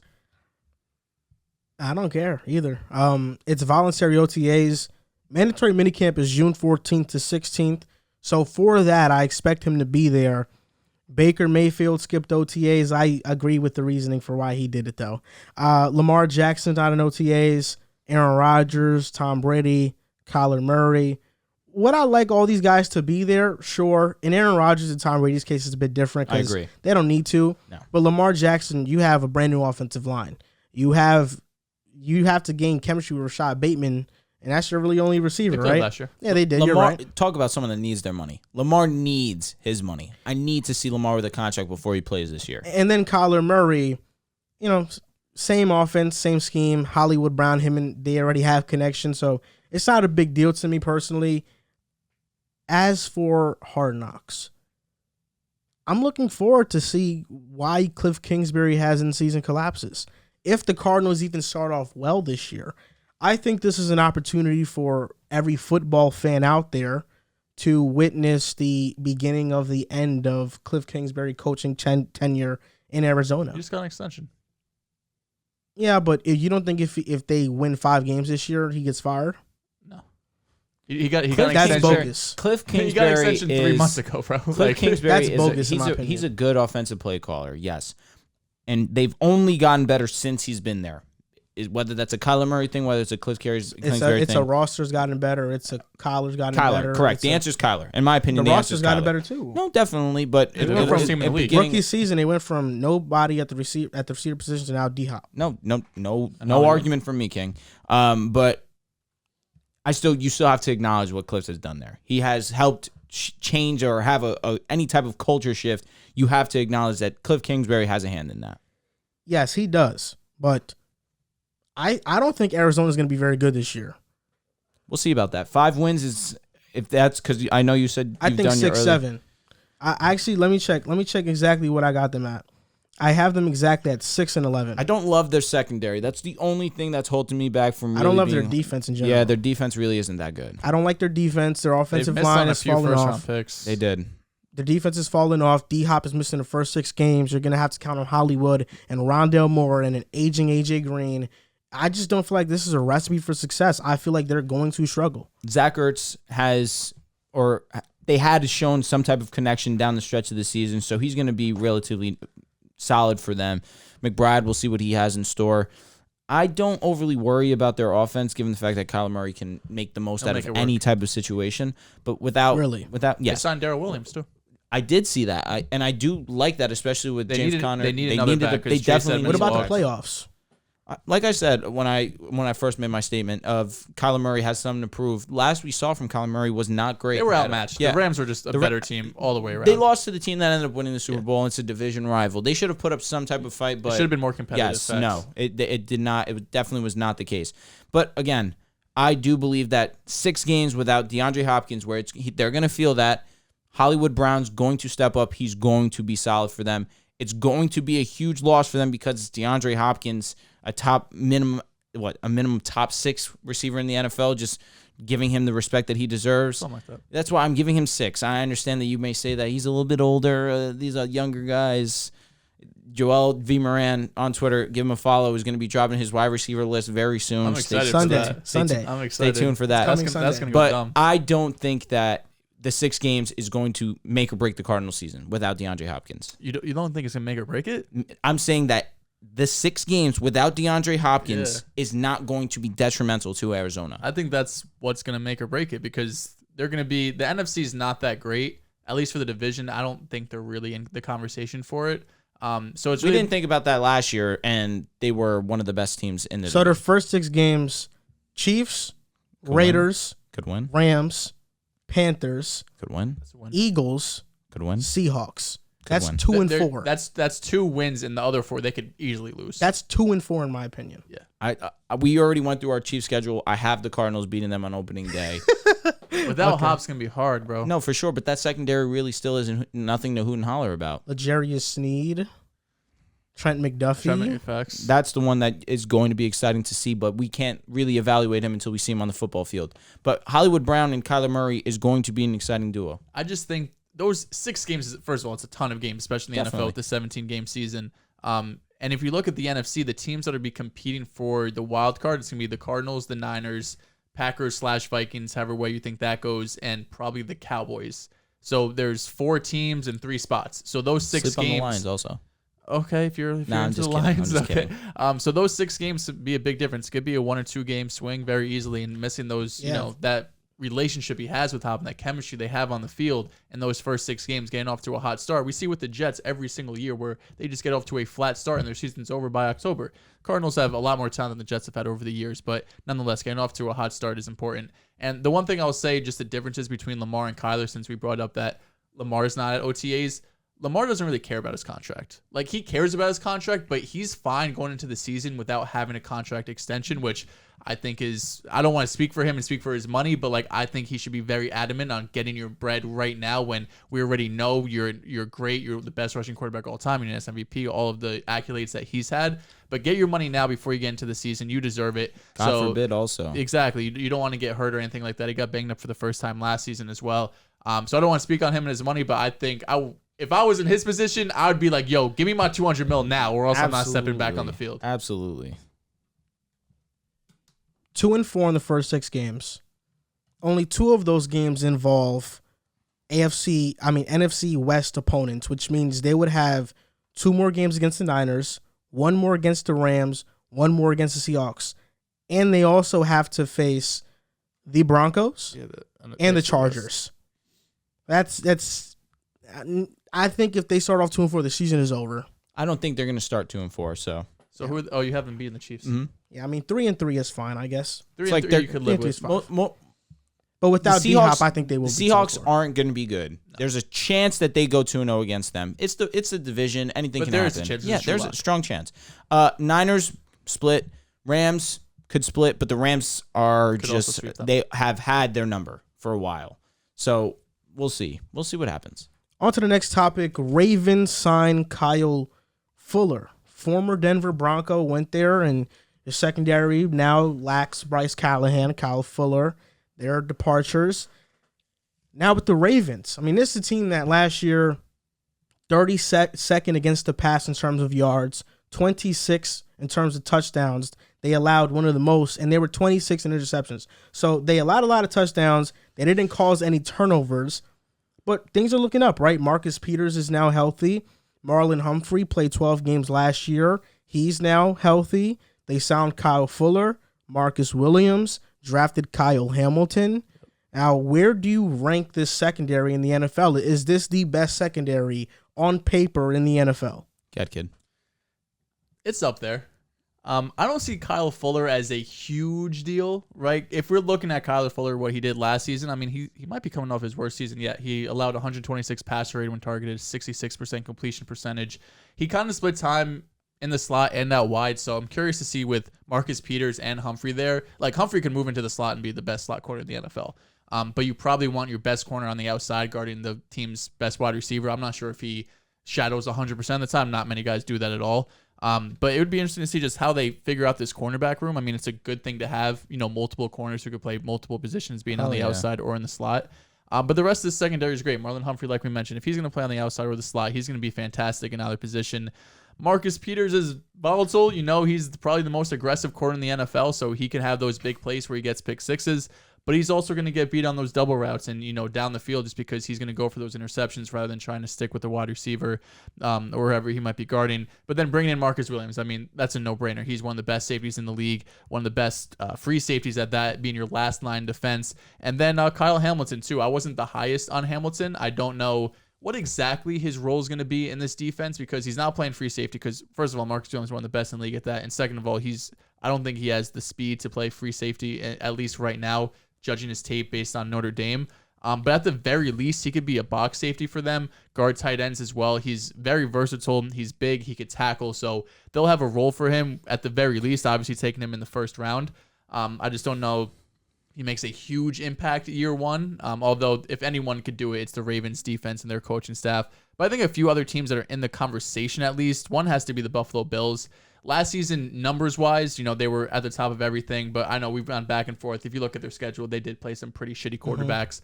But you still have Trey White coming back. You selected Kaiir Elam in the first round, so your secondary group, at least corner specifically, should be improved. And then you have arguably the best safety duo in the league with Poyer and Micah Hyde. Bringing in Von Miller as a pass rusher, that's only going to help your secondary and, being able to get to the quarterback quicker, take the pressure off those cornerbacks. And then the other team I want to mention is the Browns. I feel like that's one team we might overlook, when we talk about all these secondaries, but having Denzel Ward, who's one of the best corners, he's just got a $100 million deal. Greedy Williams, Greg Newsome, they've spent some high draft capital on this cornerback and secondary room. They had the third best coverage grade in the NFL, and quarterbacks just had a 70 passer rating when targeting them. Shout out to PFF for that little nugget there. So those are the two teams that are in the conversation. The Ravens have the potential to do it, but with Kyle Fuller coming off a down year, Humphrey and Peters coming off injuries, Hamilton a rookie, Marcus Williams is going to be great. I just don't know if I can put them number one right now. I'm under similar belief also. You mentioned the Bills, so I won't go in depth too much about them. It's pretty self-explanatory. They were the number one pass defense in the league last year. They have arguably the best safety duo in the league. You bring back Trey White, God willing, he stays healthy. You should be fine in the secondary there. And these are guys that have done it. You can trust that they're going to be great. Now, a team you didn't mention, the Chargers, Asante Samuel. You add J.C. Jackson, Bryce Callahan, Derwin James, Nasir Elderly. This group right here has the potential to be the best secondary in the league. In my opinion, I have them in my preseason rankings, the best secondary in the league. Derwin James, when he's on the field, is at worst the second best safety in NFL. Derwin James is so versatile in what he can do and what he provides for the Chargers. You see when he's off the field, the defense is just not anywhere near as dominant as opposed to when he's on the field, that his impact is felt immediately. Another team that I have here is the Green Bay Packers. You had Jair Alexander go out last season, and that secondary didn't miss a beat. Eric Stokes, really good. Rasul Douglas, really good. Jair Alexander, that cornerback tandem is unbelievably great. Adrian Amos is a really, really good safety. Adrian Amos is a really good safety. The Ravens, there's just too many question marks in sense of staying healthy, young guys, and Kyle Hamilton. We don't know what he's actually going to be yet. So, yes, do they have a chance? Sure, but I trust the Chargers. I trust the Packers, who are going to be potentially a top 5 defense. If everything stays the way that it is, Jair Alexander stays on the field. I just look at these teams, and I just have them with the edge over the Ravens. There is a reason why Kyle Fuller struggled last year. And the reason why he struggled is because he's not a slot corner. And the Broncos, because of Bryce Callahan's injury and inconsistency, he had to play slot corner. And that's where he's bad. He got drafted in 2014. He's played in the NFL with the Chicago Bears for 6 seasons, 96 games total. His snaps in the slot in those seasons combined, in 96 games combined, was 84 snaps at slot. In Denver in 1 year, 265. So if Callahan is the primary slot guy there, why do you play so much in the slot? How many games did Bryce Callahan play this past season? I could check it for you, Ken. Go ahead. Oh, you think it's injury? Yeah. But that's the reason why Kyle Fuller struggled. He's not a slot corner. He's an outside corner, and this is the 1 year where he played slot, and there's a reason why quarterbacks targeted him, because he's not comfortable there. Maybe this past season has made him more comfortable, so now he knows maybe he's going to Baltimore to play that. He can be better. Who knows? But that's what I think. I mean, in your first 6 seasons, in your 1 year in Denver, you played more snaps in a slot than any season you played in your entire career combined. Up to that point, it's a huge positional change for somebody, even for a Pro Bowl caliber corner like Kyle Fuller, that's a big time adjustment for him to make. The only thing that's holding me back from ranking the Ravens as the top secondary is just the depth outside of the big three of Marcus Peters, Marlon Humphrey, and Kyle Fuller. Outside of those guys, Jalen Armour-Davis, Kevin Seymour, Iman Marshall. These aren't good corners. Yeah, but they not don't many, have depth. not many teams have depth behind three corners. Not a lot of teams have a third corner they could really rely on. Because I was going to say, if we're just talking safety as a whole, you have Marcus Williams, you bring him in as addition. That's huge. Kyle Hamilton, if Kyle Hamilton is what everyone thinks that he is. You think the Chuck Clark's on Ravens a slouch secondary is for a better third than the safety. Dolphins? Yeah. You think so? As a collective. I mean, Xavier Xavier Howard, Javon Byron Holland, Jones, Nick Needham, Byron Jones is Eric Rowe, he is so weird. Javon Holland. Javon Holland was Yeah, phenomenal. Javon Holland's mad good. I would probably I would take their corner room. And then Marcus Williams. I mean, Holland and Marcus Williams do different things, but they're both great safeties. Yeah. So Callahan played 11 games this past season. I think I would take So- Ravens. So what would you... Sorry, go ahead. No, I'm saying I would take the Ravens secondary group. Okay, Colts, Stephon Gilmore, Isaiah Rodgers, Kenny Moore, Julian Blackmon now healthy, Kerry Willis. Probably would lean Ravens. Yeah. Chargers, J.C. Jackson, Chargers. Asante, Bryce. Chargers got it. Packers, Packers got it. Bills. Bills Yeah. probably Bills, they if probably Trey White will comes be back, better. he's himself. I agree. In my opinion, I think the Ravens are definitely a top 5 secondary in football. And their two biggest needs going into this offseason was their secondary For sure. and their offensive line. Signing Morgan Moses, drafting Tyler Linderbaum. At least their offensive line, I think, should be average. I don't think it's going to be great, but it should be average. But in terms of my top 5 secondaries in football, number 5 is tough. Number 5 is between the Colts and the Dolphins. The Stephon Gilmore addition was huge. Kenny Moore, Pro Bowler. Xavier Howard, Javon Holland are standouts on Miami for sure, but I don't trust Byron Jones much. But my top 4 are locks. Number 4, Baltimore Ravens. Number 3, Buffalo Bills. Best safety tandem in the NFL. Trey White, CB1. I love the Kyer Elam draft pick they made. Number 2, Chargers, for sure. If they can all stay healthy, this is going to be, it probably might be the best secondary in football, but Derwin James and his health is always a question mark. For sure. Bryce Callahan for the past couple of seasons. That's true. As well. He started 6 last year, played in 10. And let's see what J.C. Jackson does. I'm a big J.C. 11, Jackson guy. But I think the best secondary in football is the Green Bay Packers. That's fine. Jair Alexander, Eric Stokes, Rasul Douglas, Darnell Savage, Adrian Amos. I think that is the best secondary in football, So in my opinion. if you're Baltimore and you don't want Kyle Fuller playing in the slot, you move Marlon Humphrey to the slot and take away, that probably more important to play on the outside. Now receivers move all over the place. You see Jettis in the slot, Cooper in the slot. So, it's not all black and white, but it really depends. It really depends on, we're obviously not in those meetings, so we don't know what the Ravens signed him to play. But I can imagine that he's either, if he's not the slot, I think he's a depth piece. I wouldn't put Marlon Humphrey. I was going to say, I feel personally. like you probably bring in Kyle Fuller. Well, Marlon Humphrey also travels, so you probably bring in Kyle Fuller to play the slot because he had this past season of being a slot corner, even though he wasn't good, not great, and you adjust from there. If Marlon says, listen, we're getting destroyed in the slot, put me on the slot. We know Kyle's like that on the outside, maybe because he just has that kind of stand in the locker room. But I think Kyle comes in and immediately he's probably the slot corner. And they'll move these guys around. Exactly. Yeah. You make adjustments. Marcus Peters is on the outside. Facts. Yeah, I mean, and you look at, I think probably actually looking at these numbers, Marlon Humphrey probably plays a slot.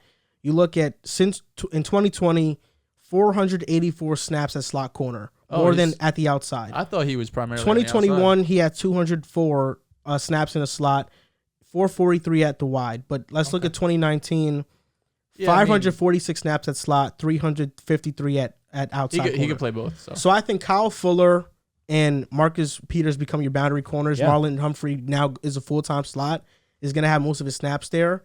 And we even saw Marlon Humphrey this past season had one of his worst years to this point as a pro, probably because he was playing in the slot more often and wasn't he was playing on the outside more often. I mean, we saw multiple. I mean, the Jamar Chase game sticks out to me the most. Jamar's going to Jamar. Jamar's going to beat everyone. Yeah, Jamar's going to Jamar. Why? Because he's top 3. Should I put Jamar Chase in my top 3 receivers? I'll tell you what, if you put Jamar in your top 3, I would shake your hand. Does Cooper Kupp start off at 1? No. Or do I say he has a down year, doesn't have the same season, and Because move him it's outside the top 2021 5? plus projection for 2022. Cooper Kupp could be amazing. He's not putting up what he put up last Cooper year. Kupp It's top not. 5? Yes. Hey, look at Yeah. me. Yes. No, of course. Yeah, he's top I'm 5. just going to give you guys a little sneak peek. This is my mindset right now.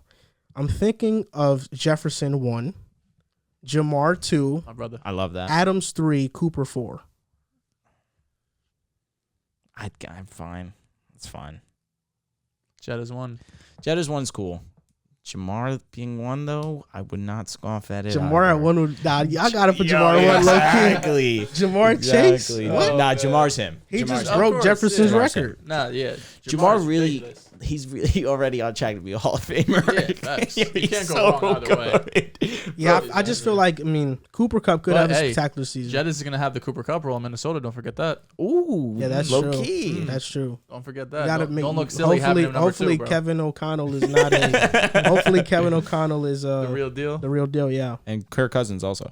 Kirk's going to be fine. Kirk I'm is ju- the I'm real just- deal. I'm from just- what we know. Chatting shit. Kirk does a year. Next topic: Colin Kaepernick gets a workout with the Raiders. Mark Davis has been a big advocate of Colin, so there is some optimism he may sign with the Raiders. What are your thoughts on this story, on him potentially getting a shot in the NFL? I'm definitely happy for Colin Kaepernick. I want to see him back into the NFL. I'm sure I'm not the only person that wants to see Colin back on the football field. I want to see Colin in a position where he actually has a chance to really get some burn.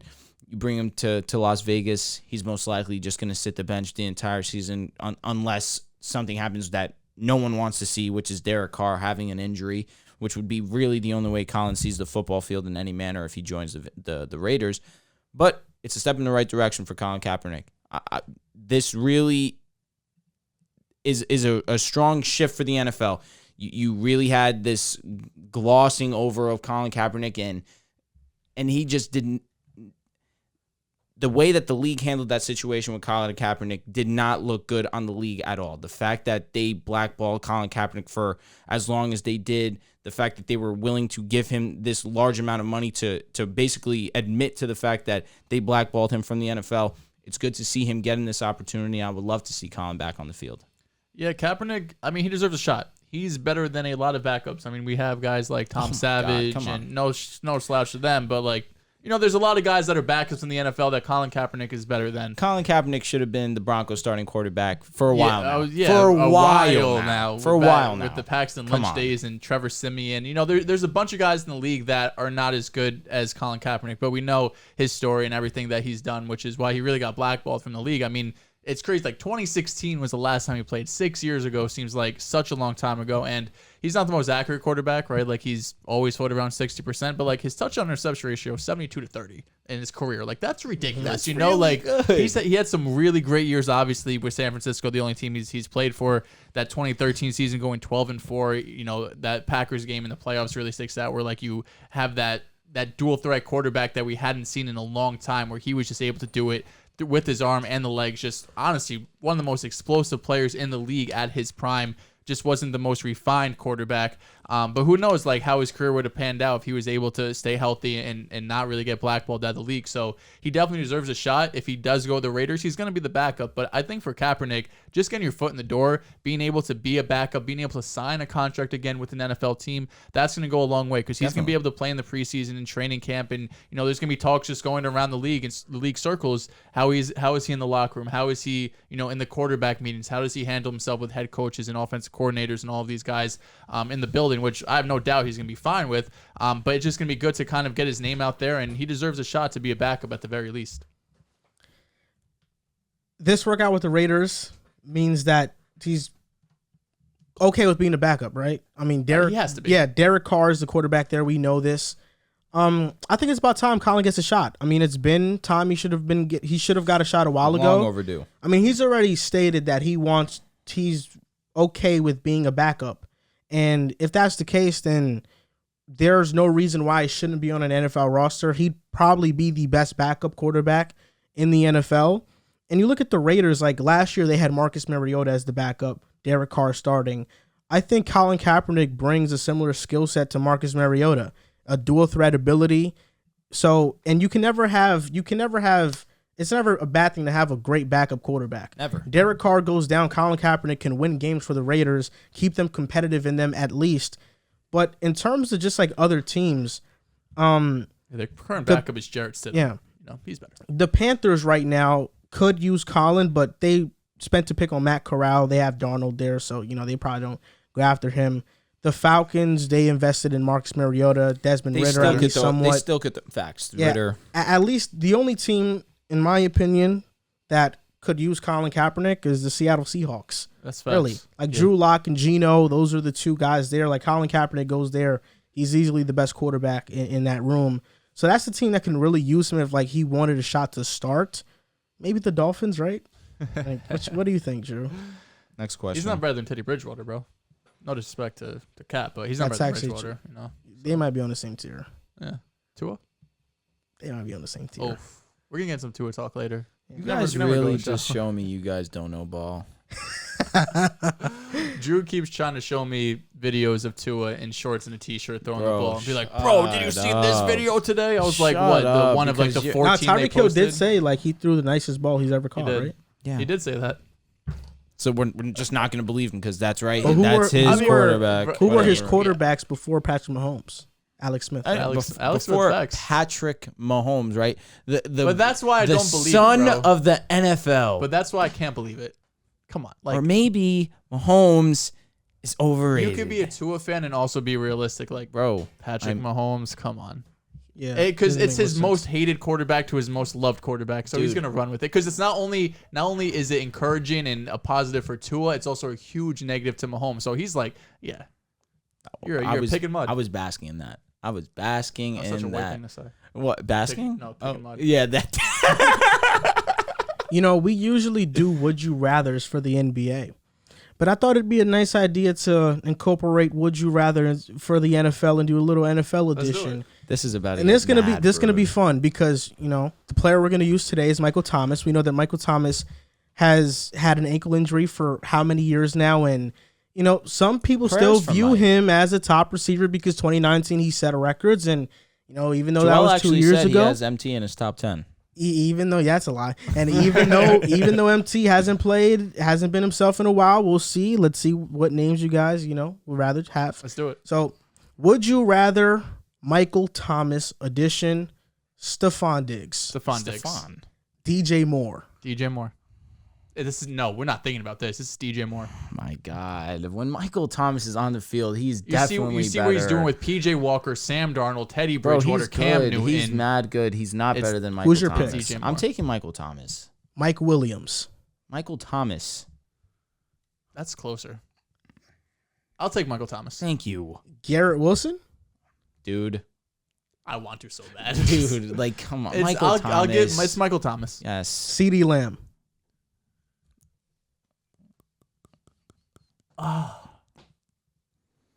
Michael Thomas.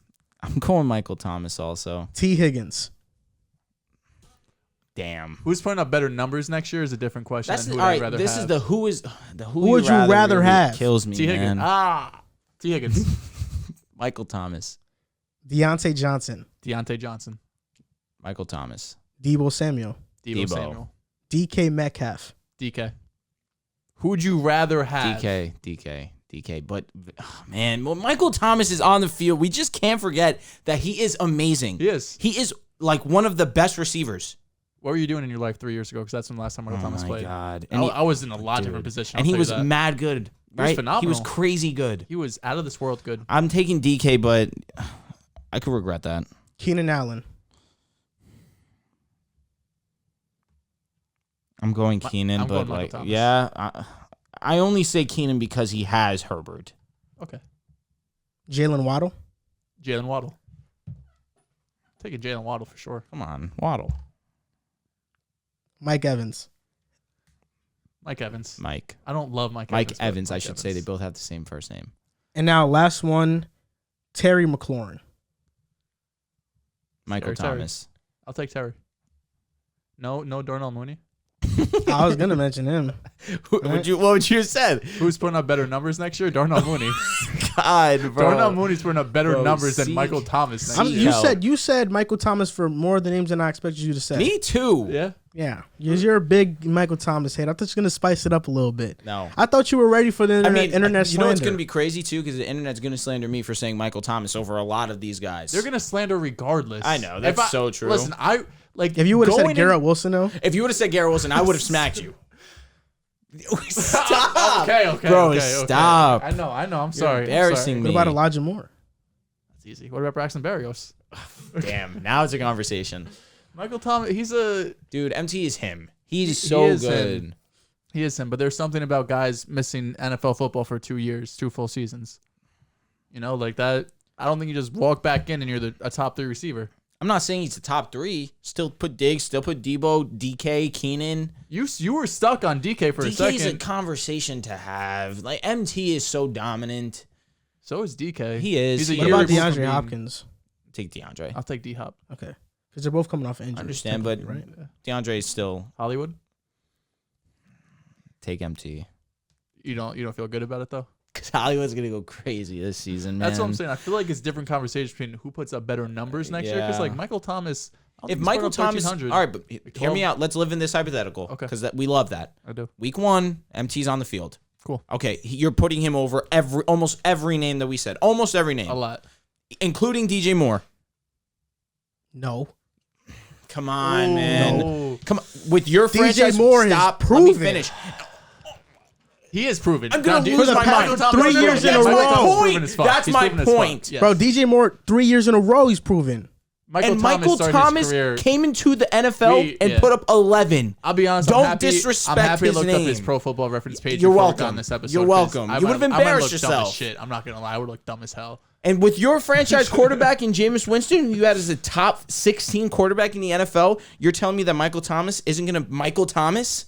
Like, let's please be real. Are you looking at his face? He's insane. I know, He's bro. insane. And technically, he's only had a one down year. Exact. And that was the But year he's that he been got hurt. Wait, hurt. no, he didn't play this. He No, got hurt. No, no. he got hurt. 2 years. So he hasn't been himself in 2 years. Yeah. But 1,100, 1,200, 1,400, 1,700. We can't. Bro, have 149 goosebumps. catches. He is unbelievable. He was literally on pace to be the best wide receiver of all time. Yo, I'm like, that's not even far fetched. not- Like wrong. AB was too, but then Facts. AB, fizzled That one out. hurts. That one hurts. Yeah, but Thomas was literally on trajectory to be the best wide receiver ever. He's so good. Like that's His why. last full season was 2019. 2019, yeah, 2019. 2019. Yep. Bro, like you can't make So up we his haven't stats. seen 2020, he played like a half a season. I think even less. In 2021, he missed the So entire we year. haven't seen him play with Jameis. Or Nope. no. It's No, just we with haven't. Bim Breeze. He played 7 games in 2020. Started Actually, in we 5. did see him play with Jameis. That's why. He did play with Jameis. Facts. That's He why had I some was games with second Jameis. guessing myself. Yeah. AFC East predictions. Last week we did AFC West. Now, first team, the Buffalo Bills, 11-6 last season, 13 seconds away from the AFC Championship. Choke artist. Should the Buffalo Bills not only be favorites to win the AFC, but the Super Bowl? Like, what are your thoughts on this? I'll tell you this. I was going through their schedule. Not many losses. It's hard to find losses. I'm gonna be honest. Like I had to force a couple. Also, Yeah. there's a strong chance that they could lose like 2, potentially even 1 game if they are who we think they if are. they stay healthy. Like That's the only thing stopping that being them, said, they lost to Jacksonville last year. They had some losses that's that they why- of should course, have that, lost. it's why it the happened. They shouldn't have it's lost. the NFL, but off of straight up who should win their matchup, you could go into every single week and say the Bills can win. I'll say this: you add Von Miller to that defensive line. They needed some pressure on that line. You bring in one of the best pass rushers of last season. You add to the secondary, bring in Elam. You bring in James Cook now to add to that running back room to give you some security. We seem to differ on that, but I'm firmly under the belief I just that don't James think Cook. James Cook's gonna be a game changer for them. I think he'll be a nice complimentary piece, possibly.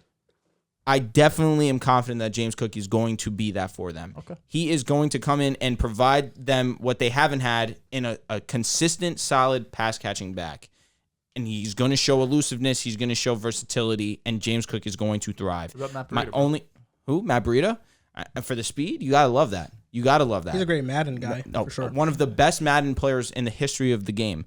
The one thing that if I'm nitpicking would be a wide receiver too, but that's if you're not a Gabriel Davis breakout stan. Are you? Like I am. You're I okay. believe that Gabriel Davis. So what are you nitpicking for? I'm nitpicking. I'm just come on, because you go into the season. So sorry to cut you off, but whose side are you on? I'm under 1,000 yards. He's over 1,000.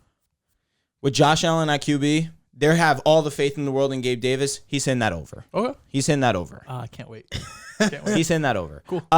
And again, this is if I'm nitpicking, and if you're not a Gabriel Davis stan, which Joel is I'm not. Not at all. And you have Jay Crowder as your wide receiver 3, which I'm a fan of. Very I solid love option. Jay Crowder coming out of the slot. That's huge. And especially with Josh Allen at quarterback, there's really nothing to worry about. He's going to elevate these guys. Gabriel Davis had a 200-yard, 4-touchdown game in the playoffs. Josh Allen can make the guys around him Bro had like 40% of his yards in one game. significantly better.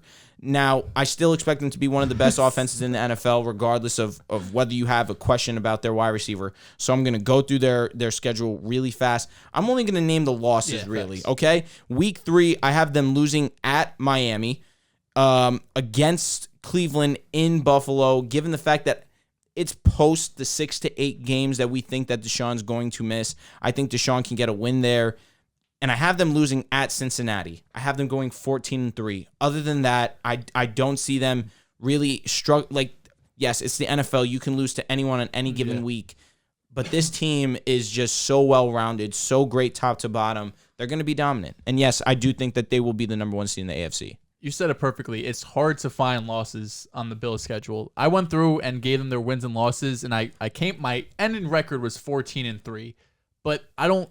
Like, it's hard for me to think that. Like, we're going to talk about a team later where it was hard for them to find wins. But I kind of go through it all, and then once I have the record, I adjust it by like a game or two because I'm like, all right, they're not going to win all of these games in a row. They're going to drop one to a Minnesota, Cleveland. Like, just something's going to happen like the Jacksonville game, right? I did that with Miami. Yeah, so in terms of, like, should the Bills be the favorites, they were my number 1 power ranking team, right? I think they're the best team in the league, the most complete team, bringing in Von Miller, Kyer Elam, really just securing up a couple of weak points for them, being pass rusher in the opposite corner, being, opposite of Trey White. But, I mean, they have Josh Allen. They have the best quarterback in the league. They have Stephon Diggs, who's a top 6 wide receiver in the league. I love that you're on this wave. Josh Allen, Josh Allen. Yeah, bro. God. Like, they're 1 and 2 for me. They're 1A, 1B. Like, week to week, it could change. The debates that we used to have, man. I was right. I was right last year. Mahomes and the Chiefs beat Josh Allen. It's facts. But, dude, it's facts. Josh Allen played better. Cool, but Mahomes won. Lost to Cincy, unfortunately. Because these bums can't tackle Tyreek, man. I mean, you could say that about 90% of the league. Everyone. Yeah. But the Bills, I think they're going to be the number 1 seed. I think they're going to easily. I know we talked about it earlier, or us in total on the show, about Miami possibly winning the division. I don't see a world where they are even within 2 games, 3 games of the Bills. Maybe it's going to be very difficult for any of these teams to really come in and compete with the Bills in the AFC East. The 3 losses I have, like I said, I had to find losses. Week 1 at the Rams, Week 6 at Kansas City, and then Week 17 at Cincinnati.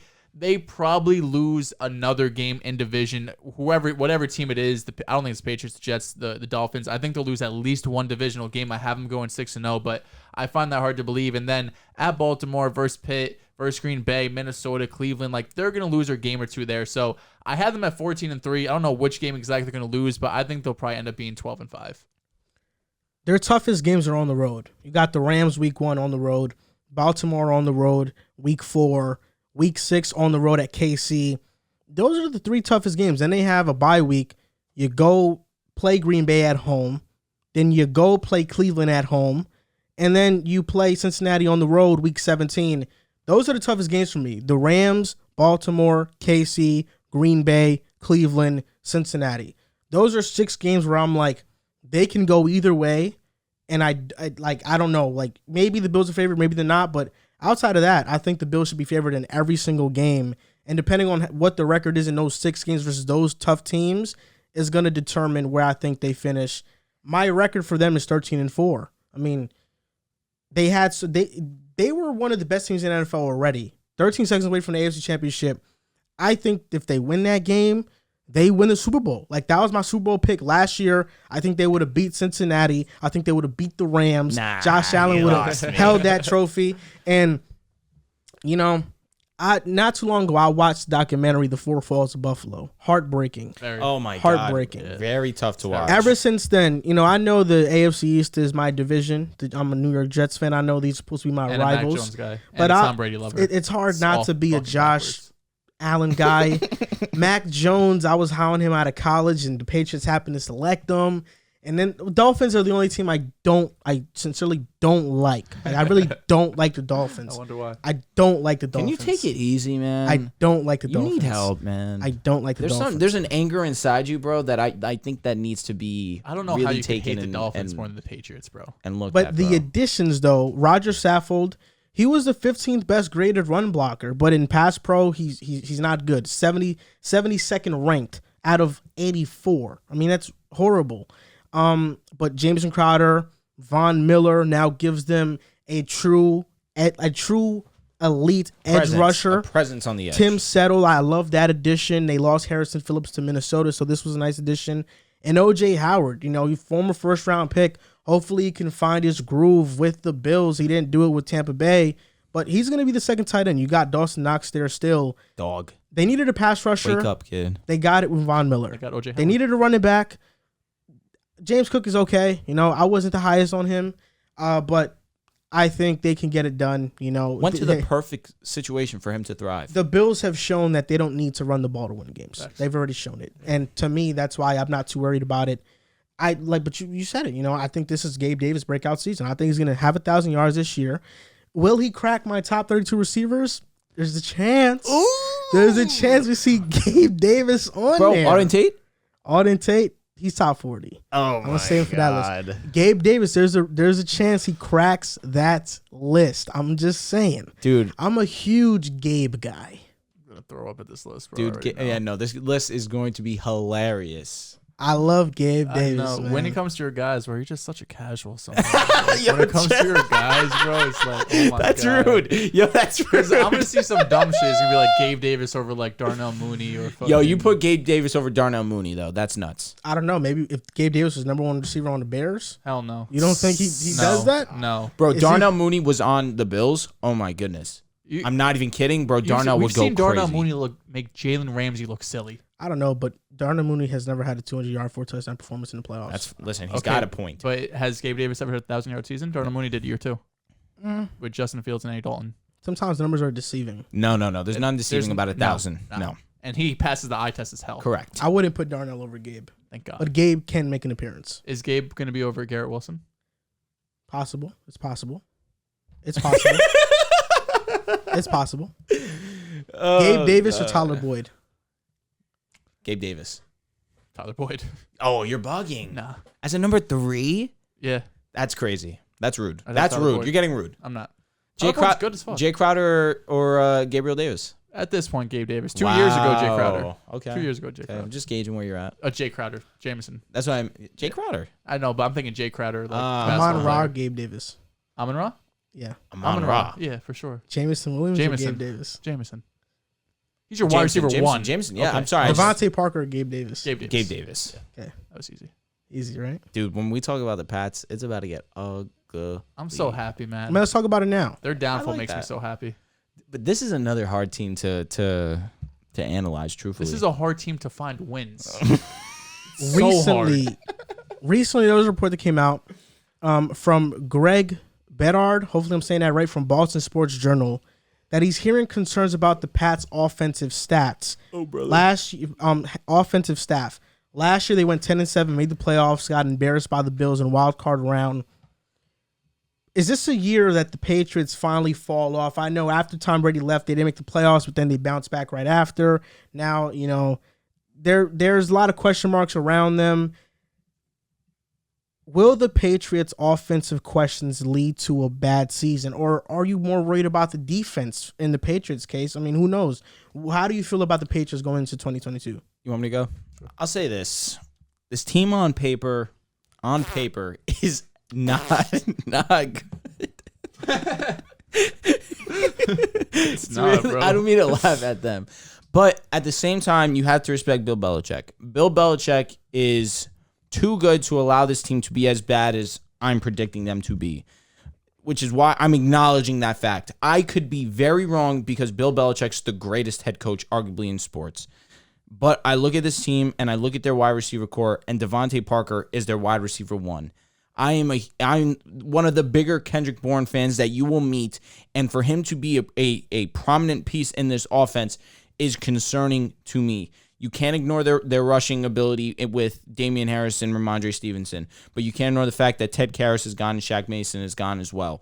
Now, on the defensive side of the ball, is their defense anywhere, like, should I be impressed by any means? The defense does not have any big names, no real presence on the line. Linebackers are weak. Their secondary unit really is McCourty and who after that? Excuse me, I apologize. Yes, yeah, but even Doug, still, he's good. I'm looking at this team, and if Mac Jones, is Gabe Davis good?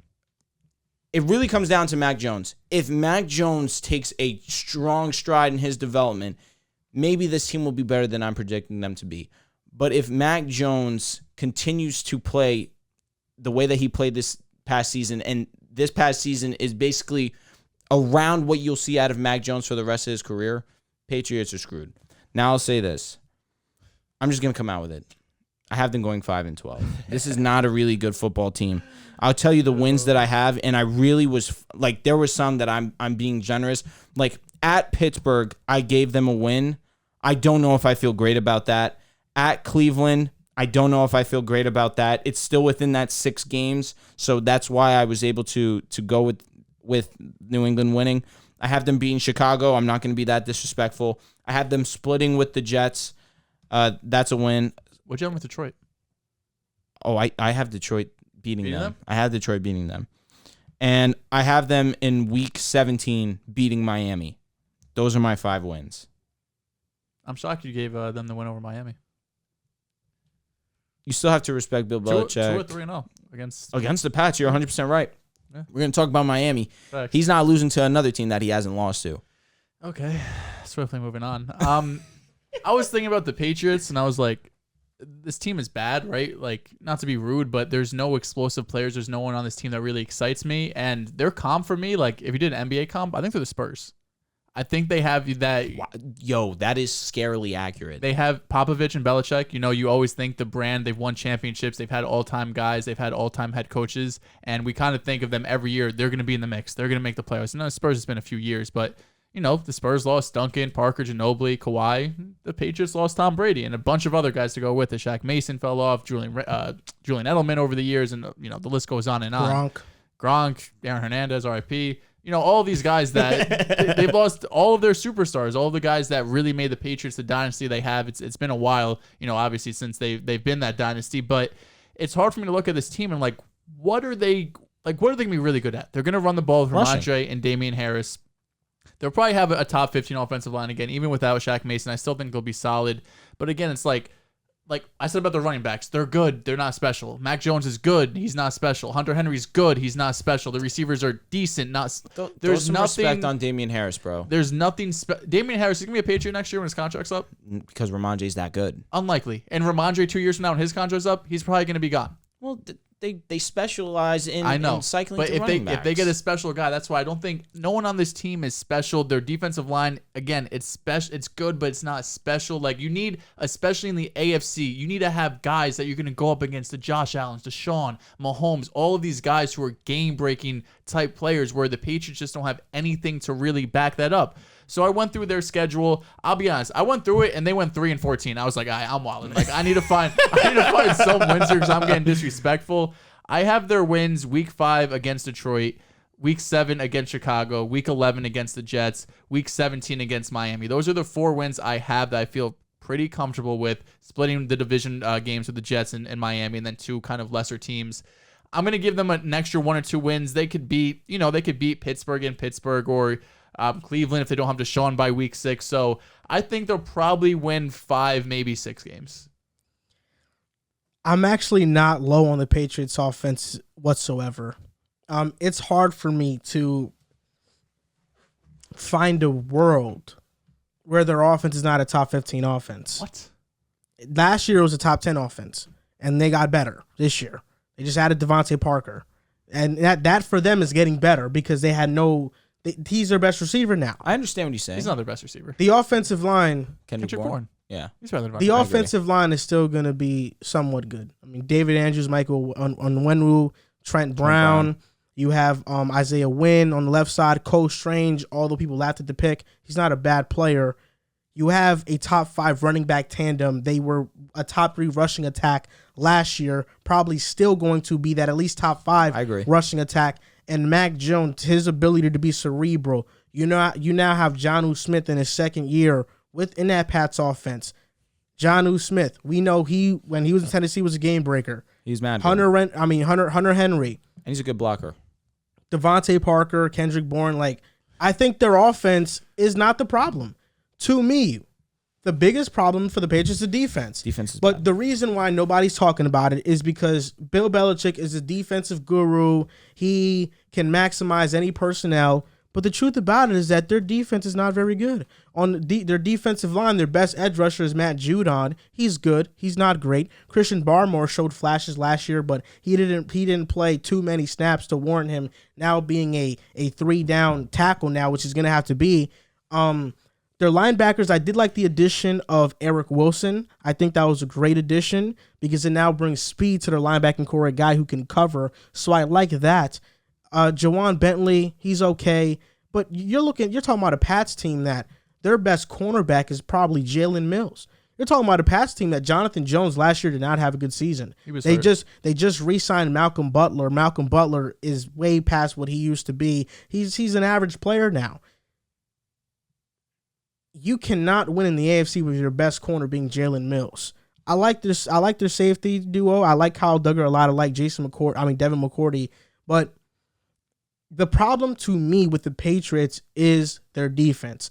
I'm not concerned with the offense. I think the offense will be just fine. I like McDaniels a lot. Maybe he makes a bigger impact, but how many times have we seen coordinators be shuffled out of New England and then they're still the same? Brian Hoyer right now is the backup quarterback. He knows this system inside and out. He's been in New England for years now. He's been in this system as a backup for years. I think just him being in the building is enough to not worry too much about Josh McDaniels not being in the building. The issue I have with what you're saying is you think the defense is going to be bad. That means I think it's going to be bottom 20 defense. That means they have to put up points on offense. Where are these points coming from? You're not going to be able to run the ball constantly if Buffalo is putting up 30 points on you. We saw that in the playoffs. They couldn't stop Buffalo. Now, Buffalo's a different breed. You know, they're the best team in the league, according to me. But you look at the schedule. Yeah, I think everybody outside of Chicago has a better offense than them. You're right, but look at this. But Pittsburgh doesn't have the offense to put up numbers on them. Yes, they do. Debatable. Yeah, they have. No, they do not. The weapons. Yes, they do. The weapons Who they is easily their do. quarterback? That's the thing. I agree with you. Well, that's why I agree said with that. you. But I mean, Mitch just has to be average, and they could win some games. Detroit, no. They don't have the offense to put up numbers on them, bro. Come on. They have just as It's good of gonna an be a offensive close line. They game. have Swift. They have Jameson, They have Amon-Ra, Jared Goff. Hawkinson. It's gonna be. But Jared we're not Goff going to disrespect played Jared Goff, bro. He's an average quarterback. He definitely. What are you talking about? He's an average quarterback. Yo, Well, yeah. Jared Goff played a lot better than expectations led last The season. Lions' weapons are far better than the Patriots. Chicago. Definitely. Are they putting up points on No, the Patriots? no. What about the Jets? Yes. No, Which they're is why not. I gave them No, they're not. The Jets? They're not putting up points on Question: the Are they dropping Patriots. both to the Jets? I think it's going to split. Okay, I agree. It's gonna So split. let's move on. Yeah, and outside of that, yeah, but I'm just saying, like, there are some What's the teams that they don't have record? to keep. After all this My conversation, record is 7-10. Oh, I'd love to hear these extra wins. Okay, well, let's just go from the beginning. At Miami, I think they lose. At Pittsburgh, I think that's a winnable game. I agree. Versus Baltimore, I think that's a loss. Agreed. Green Bay, that's a loss. Detroit, that's a win for me. Wow. At Cleveland, no Deshaun, that's possibly a win for me. I agree. Chicago, that's a win for me. So we're at Chicago, Cleveland, Detroit, Pittsburgh. That's 4 wins. And that's if things go right in a couple of situations. At the Jets, split. Versus Indy, I think they lose. Versus New York at home, I think they win versus the Jets. At Minnesota, I don't think they win. Even though Minnesota doesn't have a good rush defense, so that can go either way as well. Buffalo, they lose. At Arizona, I think they lose. At Las Vegas, Bill Belichick has his number over his former coaches. That could be a win. I know Las Vegas is more talented, but Las Vegas doesn't have a good run defense. I understand your either. rationale. They can win that game. Versus Cincinnati, I think that's a loss. I think they beat Miami week 17. And then Buffalo, I think they lose. But that's six games. If you count the Las Vegas one, that's 7. So I think they can win those games. Yeah, I mean, I said 5 or 6, so 7's not ridiculous. I don't hate it. I don't hate it at all. Yeah, I mean, look, I just personally, I like Mac Jones. I think Mac Jones is not a bad quarterback. I think Mac Jones is a good quarterback. It's hard when you have a bad defense, and I don't think your offensive weapons can keep up with your defense. But then again, it's like, what if Bill Belichick does manage to get the most out of his defense and it's a top 15 unit? Like, I think there's a world where the Patriots have a top 15 offense and defense. So that's the world that I'm kind of living in right now. You're living in some world. Because I just can't totally count out the Patriots. I just can't. I can't do it. Nah, screw them. I can't. You can't. I mean, as long not as yet. I have to see the demise and crumbling and the downfall for real. I need to see fire in order for me to be like, yep, it's over. I got to get the fire extinguisher and just put it out. You know, it sickens me how high you are on the Jets and Zach Wilson. You say we can't put up points on this defense. Because Bill Belichick, he confuses everybody. Didn't confuse Josh Allen. Well, Josh Allen in what, year 3? Yeah, better, that's different. So on to the next team, the Miami Dolphins. This is for you, Drew. I tell you what, man. I've been asked this question like 7 times this offseason. We have asked this question a million times. Oh, my goodness, God. So what I did, I swear to God, I went to my previous notes. I copied everything and pasted it here. Everything. You know what my notes is? It's because it's one line. We know the issue with Tua. That he has the prettiest ball in the NFL, maybe? So let's ask you the question again. Yeah, for the 18th time. This is the Dolphins. It's May, bro. What are we going to talk about? This is the Dolphins prediction, 2022 prediction. We're going to give a record prediction, but Drew, is this the year Tua proves to be a franchise quarterback? Is this the year? So I wrote in my opening line, how many times am I going to have to say this? ... Duh. All caps, exclamation point. Yes, Tua is going to be a franchise guy. And now there's no excuse. We went over this last episode. Who has the most pressure put on them as a quarterback? The answer is Tua Tagovailoa. Now you bring in Tyreek Hill. You pair that with Jalen Waddle. You add Cedric Wilson to that mix to add a little bit of depth that they lacked last season. In Jalen Waddle and Tyreek Hill, arguably the best duo in the NFL at the wide receiver position. They had a bottom 3 rush offense last season. You bring in Mike McDaniel, who was a mastermind when it comes to the rush offense. And you add Raheem Mostert, you add Chase Edmonds, you add Sony Michel. Now there's some depth to the position. Although that you look at Raheem Mostert, he's struggled to stay on the field. But when he's on the field, he's really elusive, one of the faster backs in the NFL. And Chase Edmonds allows a dual threat as well. You add to the offensive line, that was one of the worst we've seen in recent memory. You add Teron Armstead, Connor Williams on a very team-generous contract. The offensive line's still not where I would want it if I'm the Miami Dolphins, but it's a absolute strong step in the right direction. Anything's better than what they produced last season, and I can't emphasize this enough. Jesse Davis is not on the team anymore. It's not that big of a deal. It's going to raise morale in the building because this guy could not block to save his life. It's a huge deal because he was horrible. He was one of the worst right tackles I've ever seen in my life. I really want to emphasize that. Defensively, they're going to be a very cohesive unit, but it all lies on Tua, and I definitely believe he's going to be put in a position to succeed. And I've said it time and time and again, I have no concerns. I am stress-free. I know it. Tua will be great this season, and will show he is a franchise guy. What's the record, though? Thank you very much, because you know what? I get caught up in talking about Tua. I'm going to go week by week. Because this is my team, FinFam. Always we ride. Week 1 versus New England in Miami, I have them winning. At Baltimore, I have them losing. Versus Buffalo, I have this as a win. At Cincinnati, I have this as a loss. At New York, I have this as a W. Versus Minnesota, I have them losing. Versus Pittsburgh, I have them winning. At Detroit, I have them winning. At Chicago, I have them winning. Versus Cleveland, I have them winning, going into their bye week. Versus Houston, I have them winning. At San Fran, I have them losing. At the Chargers, I have them winning. At Buffalo, I got to laugh last time we did the Chargers. I'm sorry, just because like you said the Bills were going to lose to the Browns You said the Dolphins were going to beat the Browns. That was week 11. 11, and this is week 8, I believe. 1, 2, 3, 4, 5, 6, 7, 8, 9, 10. 10. You know what? No, the Pats versus Browns game was week 6. No, I said Bills. I know. Okay. No, we could talk about that. That's fine. That's fit. Thank you for pointing that out to me. At Buffalo, I have them losing. Versus Green Bay, I have them losing. At New England, I have them losing. And versus New York in Miami, I have them winning with a record of 10-7. Week 18 game? Yeah. Tua winning a must-win game? That's going to happen? That's against gonna a be mediocre team in New York. He's playing himself. I said a mediocre I'll team. be honest. I see week 13 to 18. I see That's 1, tough. 2, 3, 4, 5, 6, 7. I see 8 Yeah. losses. Excuse me? 13 to 18 is once you get out of the bye, I you can't get count. Houston. I see 6 Yeah. losses. I see get- 6 losses in a row. You get a layup with Houston, but then after that, it's San it's a Fran, rut. LA, Like, Buffalo, at Green San Bay, Fran, New England, at LA, Jets. at Buffalo. Oof. That's Tell you brutal. what, Man. Tua's going to beat the Chargers. Word. Oh yeah. Well, listen.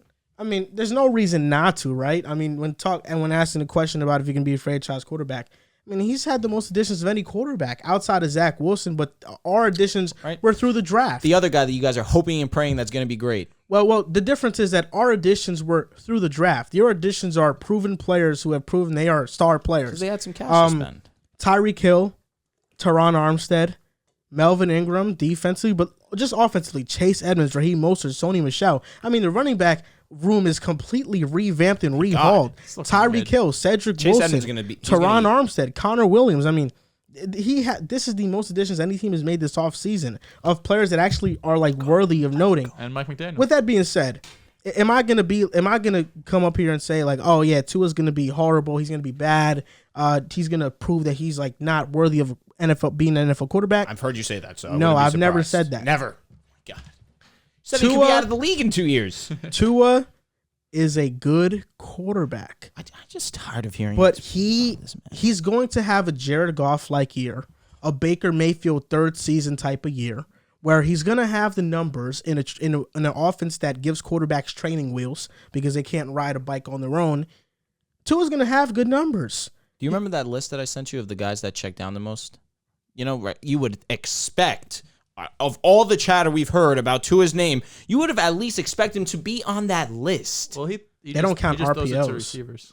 So, which allows Which is like me 5 yards to on at the least field. understand that No, he throws it to he receivers throws on it bubble screens. forward because Yeah, but we could look up he his doesn't ADOT. have the time I know. No, I know. to throw the football. You're right, but also McDaniel's system's going to come over. It's not going. I don't think it's be a bunch of down the field stuff. No, it's not going to be a bunch, but there will be more than last year without a doubt. Just because like the check down thing doesn't matter to me, because for one, check downs happen because the offensive line can block for you, and then that's your like Facts. last read.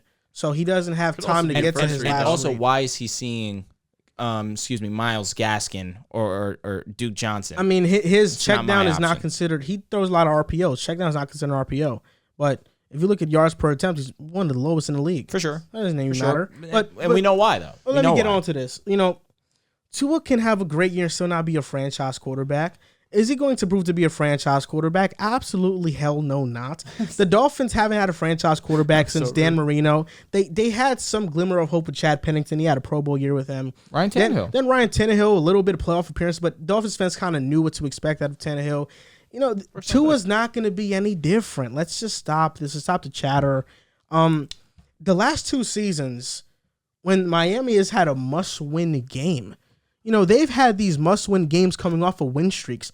Did you know that in 2020, Tua's rookie season, they were coming off a 2-game win streak, and then they lost to Buffalo embarrassingly. This past season, One of the best teams. In this the AFC. past season, Tua and the Dolphins were coming off a 7-game win streak, and then they lost to the Tennessee Titans. So The best team. this in the is AFC. this is what the Dolphins do. They lost round 1. This is what the Dolphins They were the do. 1 seed, but we know they're They not the lost 1 in round seed. 2, They got a bye. They lost their first game. and they lost because Ryan Tannehill's poop. Yes. This is what the Dolphins do. Also, Derrick Henry didn't play that game, by the way, with the Dolphins. I mean, versus the Dolphins. And Donta Foreman rushed for over 100 yards. Oh yeah, but Derrick Henry didn't play. So because let me Donta just Foreman finish. is nice. Running backs don't matter. This is what Tua does. This is what the Dolphins do. Specifically Tua. They give the fan You base don't know anything. They give the fan You base don't a know bunch of hope. anything. What Bro, did you they don't start? know a thing. What did they start this year? 1-7. The Dolphins fans thought the season was over. And they finished with a positive record. They Can won you show 7. some respect? They won 7 straight, 8-8. Then in the must-win. Oh my God! 2-0 against the Jets. 2-0 Whatever. against New England. I think 3-0. This sounds like This hater is talk. ridiculous. I'm saying Fin Tua's career. fam, hit it in Listen. the comments. Spam hater talk. That's the only thing I want to in see. those 2 must-win games, 1 touchdown, 4 picks, 57.8 passer rating, 53% completion percentage. This is horrible. You want to make excuses for him throwing in the rain, all this other stuff. Listen, the Dolphins will win 8 games. They're gonna go 8-9, in my opinion. Whatever. They will go 8-9. You're just unbelievable. They will go bro. 8-9, and then you will find a different option at quarterback. Maybe Lamar Jackson becomes available. Man, you never Please, know. let's not You make that never happen. know. So, Can't bro, have that let happen. me ask you this. So they're losing both to Buffalo. I'm assuming, right? 8-9. They're losing both to Buffalo. Yes. Okay. Who do you have them losing to also? The Chargers. So that's 1 extra. Okay. Well, loss. let me just go for. Actually, let's start. Let me do it then. I have them losing to Baltimore. I have them losing to Buffalo, Cincinnati. I think they can beat Minnesota, so I'll give them that win. I have them losing to Cleveland week 10. That's 4 losses. I have them losing to San Fran. Wait. Who? I'm sorry. Cleveland, week 10. Okay. Cleveland. I have them losing to LA, then Buffalo, Green Bay, and they can split one with the Jets or Patriots. Either way, either or. But yeah. They Listen, can lose more too. I mean, Pittsburgh is not a cakewalk. Minnesota's not a cakewalk. There are teams Miami- here that are not cakewalks. At Miami versus Pittsburgh, I feel like that they could come away with that one. Listen, I have them losing to Minnesota. I'm surprised you didn't have that. Cleveland, fair enough. Chargers, fair enough. That's just one of those that I just have an inclination. I'm not all in on Minnesota's defense and the secondary specifically. No, fair enough. I definitely agree with that logic. I think they split with Buffalo. I think losing both to Buffalo is rude, but I understand it. Of course, they're Buffalo. It's Absolutely. not rude. No, it's Yeah, a little it's rude. far from It's rude. division, right? Can we please Didn't throw that they respect? lose to them twice this past year? For sure. Twice the year before? Did they? Not sure. They Tua was might have. undefeated against the Patriots, though. I know that. And the Jets? Has he lost to them? But this is the best Jets team he's ever seen. And I promise you, We're splitting. No. I have the Dolphins going 7-10, 8-9.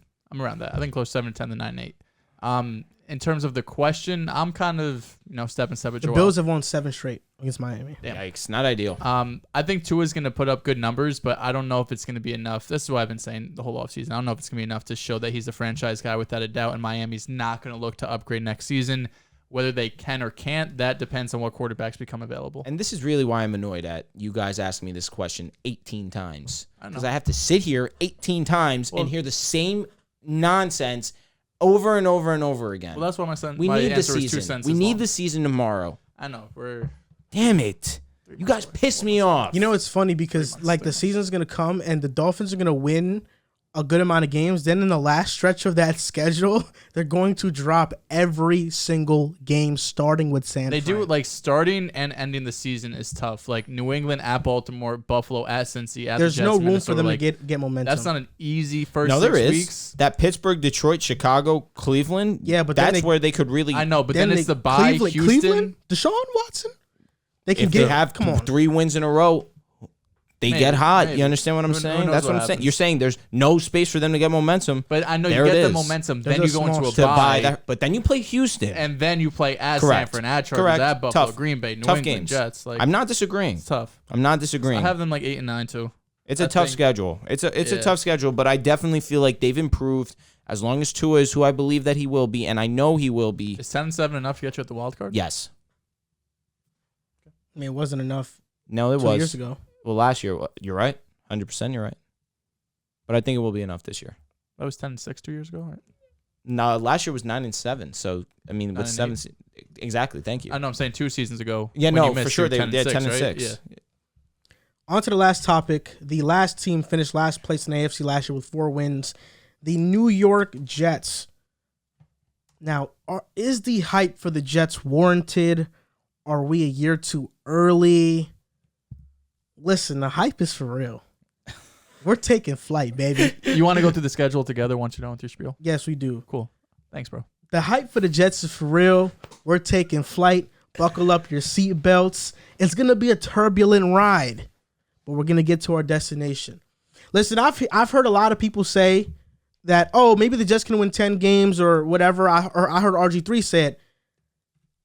A successful season for the Jets is winning 8 games. Doubling our win total from last season is a successful season. I think we're going to win 9, though. I think we're going 9-8. We won't make the playoffs, but we will be in the hunt. The additions, Laken Tomlinson, Mekhi Becton, because he was hurt last year, CJ Uzomah, Tyler Conklin, Wilson, Breece Hall, DJ Reed, Sauce, Carl Lawson's also an addition because he didn't play last year. Jermaine Johnson, Jordan Whitehead. These are 10-plus names. These are 10-plus guys, talented players, good players that are coming to our team. Now, listen, for me, my projection for Zach Wilson this year, 26 touchdowns, 13 picks, 3,800 yards. I think that's a realistic expectation. He can hit that. I think we're going to be a run-first offense, so he'll get a lot of play action stuff. That's why I don't have him going like insane with the passing touchdowns, because I think, although I'm expecting a lot out of Zach Wilson, we got to pump the brakes. Garrett Wilson's a rookie. We don't know how good he's going to be. Elijah Moore is a good player, but is he a wide receiver one solidified? No, he's not. Corey Davis was never that. The Jets don't have a solidified number one. We just have the potential thought of maybe one of these guys can be, but we don't have that true definitive guy. Because of that, I'm cutting Wilson some slack. I'm lowering the expectations just a already, bit. Giving the free passes. Unbelievable. But last year, the Jets, it's funny because the team that was so scary, the Titans, that Tua couldn't get past, who got past that team? Without A.J. Brown? Zach Wilson. They had Derrick Henry, though. Who got past that team? No Julio? Zach Wilson. Stop it. It's not impressive. Who made two of the best plays of the season that game? Zach Wilson, baby. Not disagreeing there. Don't sleep. We're taking flight. We're going. We're going. I blessed you there, by the way. Yeah, that one was ass. So I wasn't, bro. That's a jet. No. What I did was a jet. Yeah. He blessed. Okay. I haven't been on a jet. Just on planes. Sorry, there you go. Facts. Yeah, we will be. Haven't been. Yeah, we will be. One day we will be. We're about to jet up on a jet. I think the hype's warranted. You said you're going to lower expectations. There's no excuses for the Jets. There's no excuses for Zach Wilson. They put a team around him offensively and defensively. There shouldn't be any reason why we're a bottom 3 defense in the league where Zach has to be trailing the whole game, passing 30 to 40 times per game. This offense and this team is built around Zach Wilson and for him to progress this year. When I look at the Jets roster, it sounds silly to say, but they really don't have holes, right? If you look offensive line, you mentioned it, Mekhi Becton's coming back, AVT year 2, Laken Tomlinson, bringing him over from San Francisco, he's going to be our best guard right away. The wide receiver room is deep. We're 3 deep at tight end with Conklin, Uzomah, and our rookie Ruckert. The wide receiver room we talked about already. Defensively, the only holes is linebacker. I know you're higher on CJ Mosley than I am. CJ Mosley, Quincy Williams, and we need another safety opposite of Whitehead. That's really... Marcus Joyner. He missed the whole season. Yeah, but and he kind of does. He does the same thing Whitehead does. He's not a free safety. We needed like a free safety. And the cornerback room is deep with Sauce, DJ Reed, Bryce Hall. I think we really don't have a lot of holes, so there's no excuse. And the defensive line, too. That might be our strongest point with Quinnen Williams, John Franklin Myers, Carl Lawson come back, Jermaine Johnson. So there's no excuses for the Jets this year. They've been injured. It feels like every year of my life. They got off to a slow start. It feels like every year of my life. And when I say that, I'm really saying the last 5 years. But there's no excuses this year. We have a talented team. We have a head coach and OC I believe in. We have a quarterback and a GM that I believe in. So everything is falling together for the Jets. We're going to go through the schedule. It's not the easiest schedule in the world. Do you want to get started, or do we want Drew to go first, give his take? It doesn't matter. I will just say this. Breaking news. Steve Smith Sr. has officially joined the Giants coaching staff. Cool. Wide receiver coach? Probably. Kadarius Toney to the moon. They need it. So, okay, I don't know. If you want to go on your spiel, if you don't need to, it's fine. It's just a quick two main things that I look at the Jets and I feel like it could make or break their season, right? The hype will be real if Zach Wilson is for real. The hype will be real if Saleh can come in and be the head coach defensively that the Jets were hoping to be. Him to be, I should say. You guys already addressed all the additions. I don't have to go through that again. But my main concern is the schedule at the start. It's not the best looking schedule. It's not the most ideal looking schedule for you guys. I don't think the first 5 weeks are that bad. I'm not gonna lie. Until the bye week, it's ugly. I think weeks 6 through 9 scare me a hell lot more than 1 through 5. The whole schedule really is just not ideal. All right, let's break it down. All right, so week 1, Baltimore. We lose that game. Loss. Yeah, me too. That's loss. At Cleveland, no Deshaun. That's a win. I gave you guys that W. I think we win. Versus Cincinnati. Loss. At Pittsburgh. Win. Loss. I think that's a win. Versus Miami. We Loss. split. That's a win. So that's 3-2. At Green Bay. L. Loss. I think that's a loss. At Denver. Loss. Versus New England. Win. W. I think that's a win. That's 4 wins. Versus Buffalo. Loss. Bye week. So your four W's are Cleveland, Pittsburgh, Miami, New England. and New England. Yep. So we're 4 and what's that? 1, 2, 3. We're 4 and 5 going into Pittsburgh is a generous one. Now, week 11 at New England Loss. Loss. versus Chicago. W. That's a win. At Minnesota. Loss. It could go both ways, but I have an L. It At could go both Minnesota? ways. Yeah. It could go both ways, but it's an L. At Buffalo It's an L. Loss. versus Detroit. W. I Win. actually gave you guys this one. Jacksonville. W. Win. W. Seattle. W. Win. So now what's that? So I have Cleveland win, Pittsburgh win, Miami win, New England win. That's 4. Bye week. We're Now 8-8. Chicago win. That's 5. Detroit win. That's 6. Jacksonville win. That's 7. Seattle win. That's 8. 8-8. Now, what was the tweet that I tweeted early in the offseason? What I said that the difference between why the Jets are going to be better than the Dolphins is that Zach Wilson's going to be better than Tua. So they're going to win So what both. that means is that This voice. we are going to beat the Dolphins week 18, and See- Zach Wilson going to go crazy. Yeah. And he going to be the difference while we the best out of the two. My main thing that I look at the schedule, right, because obviously that was really adorable what you just did, but at Pittsburgh, do you think Zach Wilson's built like that to go into Hines and beat this defense? Yeah. The worst rushing defense in the league last year? So you guys are going to rush all over them. That's a Yeah, we're going to possibility. be a run-first team. And Zach Wilson's going to be capable of beating them at Pittsburgh. That's my They don't main have thing. any corners, bro. I don't look at Pittsburgh. They have TJ Watt, obviously, but I don't look at Pittsburgh like this crazy defense that they're going And to be top 5. regardless of that fact, Mike Tomlin has never been under 500. I know. Ever. This is going to be the first season Week- he does week that. 4. This is going to be I the just first don't- season he does that. I don't know. We'll see. And I mean, Cincinnati, we could beat them. No, we you beat them can't. last year. You can't. We beat them last He's year. not wrong. No, fine. Mike If you want to White. think that, it's a loss. Green Bay, they don't have a receiver. That's a He loss. low-key could beat Green Bay.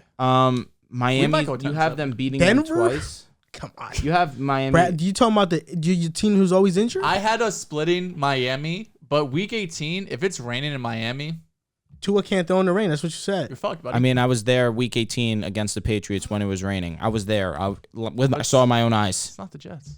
You guys, listen, man. I respect you guys. Yo, you know what? I think Actually, you guys are on the right direction. you said, well, Tua hasn't lost to the Jets yet. Well, this year's gonna lose to them twice. That's what he gonna do. There's a better Everything chance of goes me back eating to my me. own shit. Truthfully, I'll say this: Week 6 and 5. 10. So would you and I do wrote it if this. they We're do out, win? we're out to week both? 5 to that game. Huh? Jets Miami. We're out. Done. I wrote 6-10 in parentheses with love. I mean this with love. I don't mean this in any way. I'm just calling it how I see it. So, or your 6 wins? The 6 wins I have is Cleveland, Yep. New England, Chicago. So you think Miami beats us twice? I do. Okay. Wow, Chicago, Detroit, Jacksonville, Seattle, and that's it. Wait, say that again. Cleveland, New England, Chicago, Detroit, Jacksonville, Seattle. So you don't have us beating Miami once. No. Okay, yeah, that's where you messed up. But yeah, Jets on top, baby. Take flight. Yo, and shout out to Mike Schmitz, man. He's one of the best draft analysts in the game. He just got an assistant general manager job for the Portland Trailblazers. Hey, look. So shout out to Mike Schmitz, Good for man. him. That's huge. ESPN to now GM. That's what's up. So let's go over it. These are our AFC East 2022 predictions. Buffalo Bills number 1, 13-4. Jets 2, 9-8. Dolphins 3, 8-9. Patriots 4, 7-10. I have Buffalo coming in first with a 14-3 record. I have the Dolphins finishing in second place with a 10-7 record. I have the Jets finishing in third with a 6-10 record. And in last place, which is going to be hard to believe, I have New England coming in last with a 5-12 record. Did you mean Jets 6-11? Oh, you're 100% right, bro. Thank you, man. So you're going to make me repeat this whole thing for the TikTok, talk? bro. For the talk? All right. So, number one, I have Buffalo at 14-3. I believe that they have a strong case for the number one seed in the AFC conference. Number two, I have the Dolphins going at 10-7. Number three, I have the Jets coming in with a record of 6-11. And in last place, New England with 5-12. I have the Buffalo Bills in first place at 12-5. The Jets and Dolphins second and third, both at 8-9, and the Patriots finish in last 6-11. Man, you will rule this day. Man, Says that's you. gonna do it Says you. for episode 182 of the Pick a Side podcast.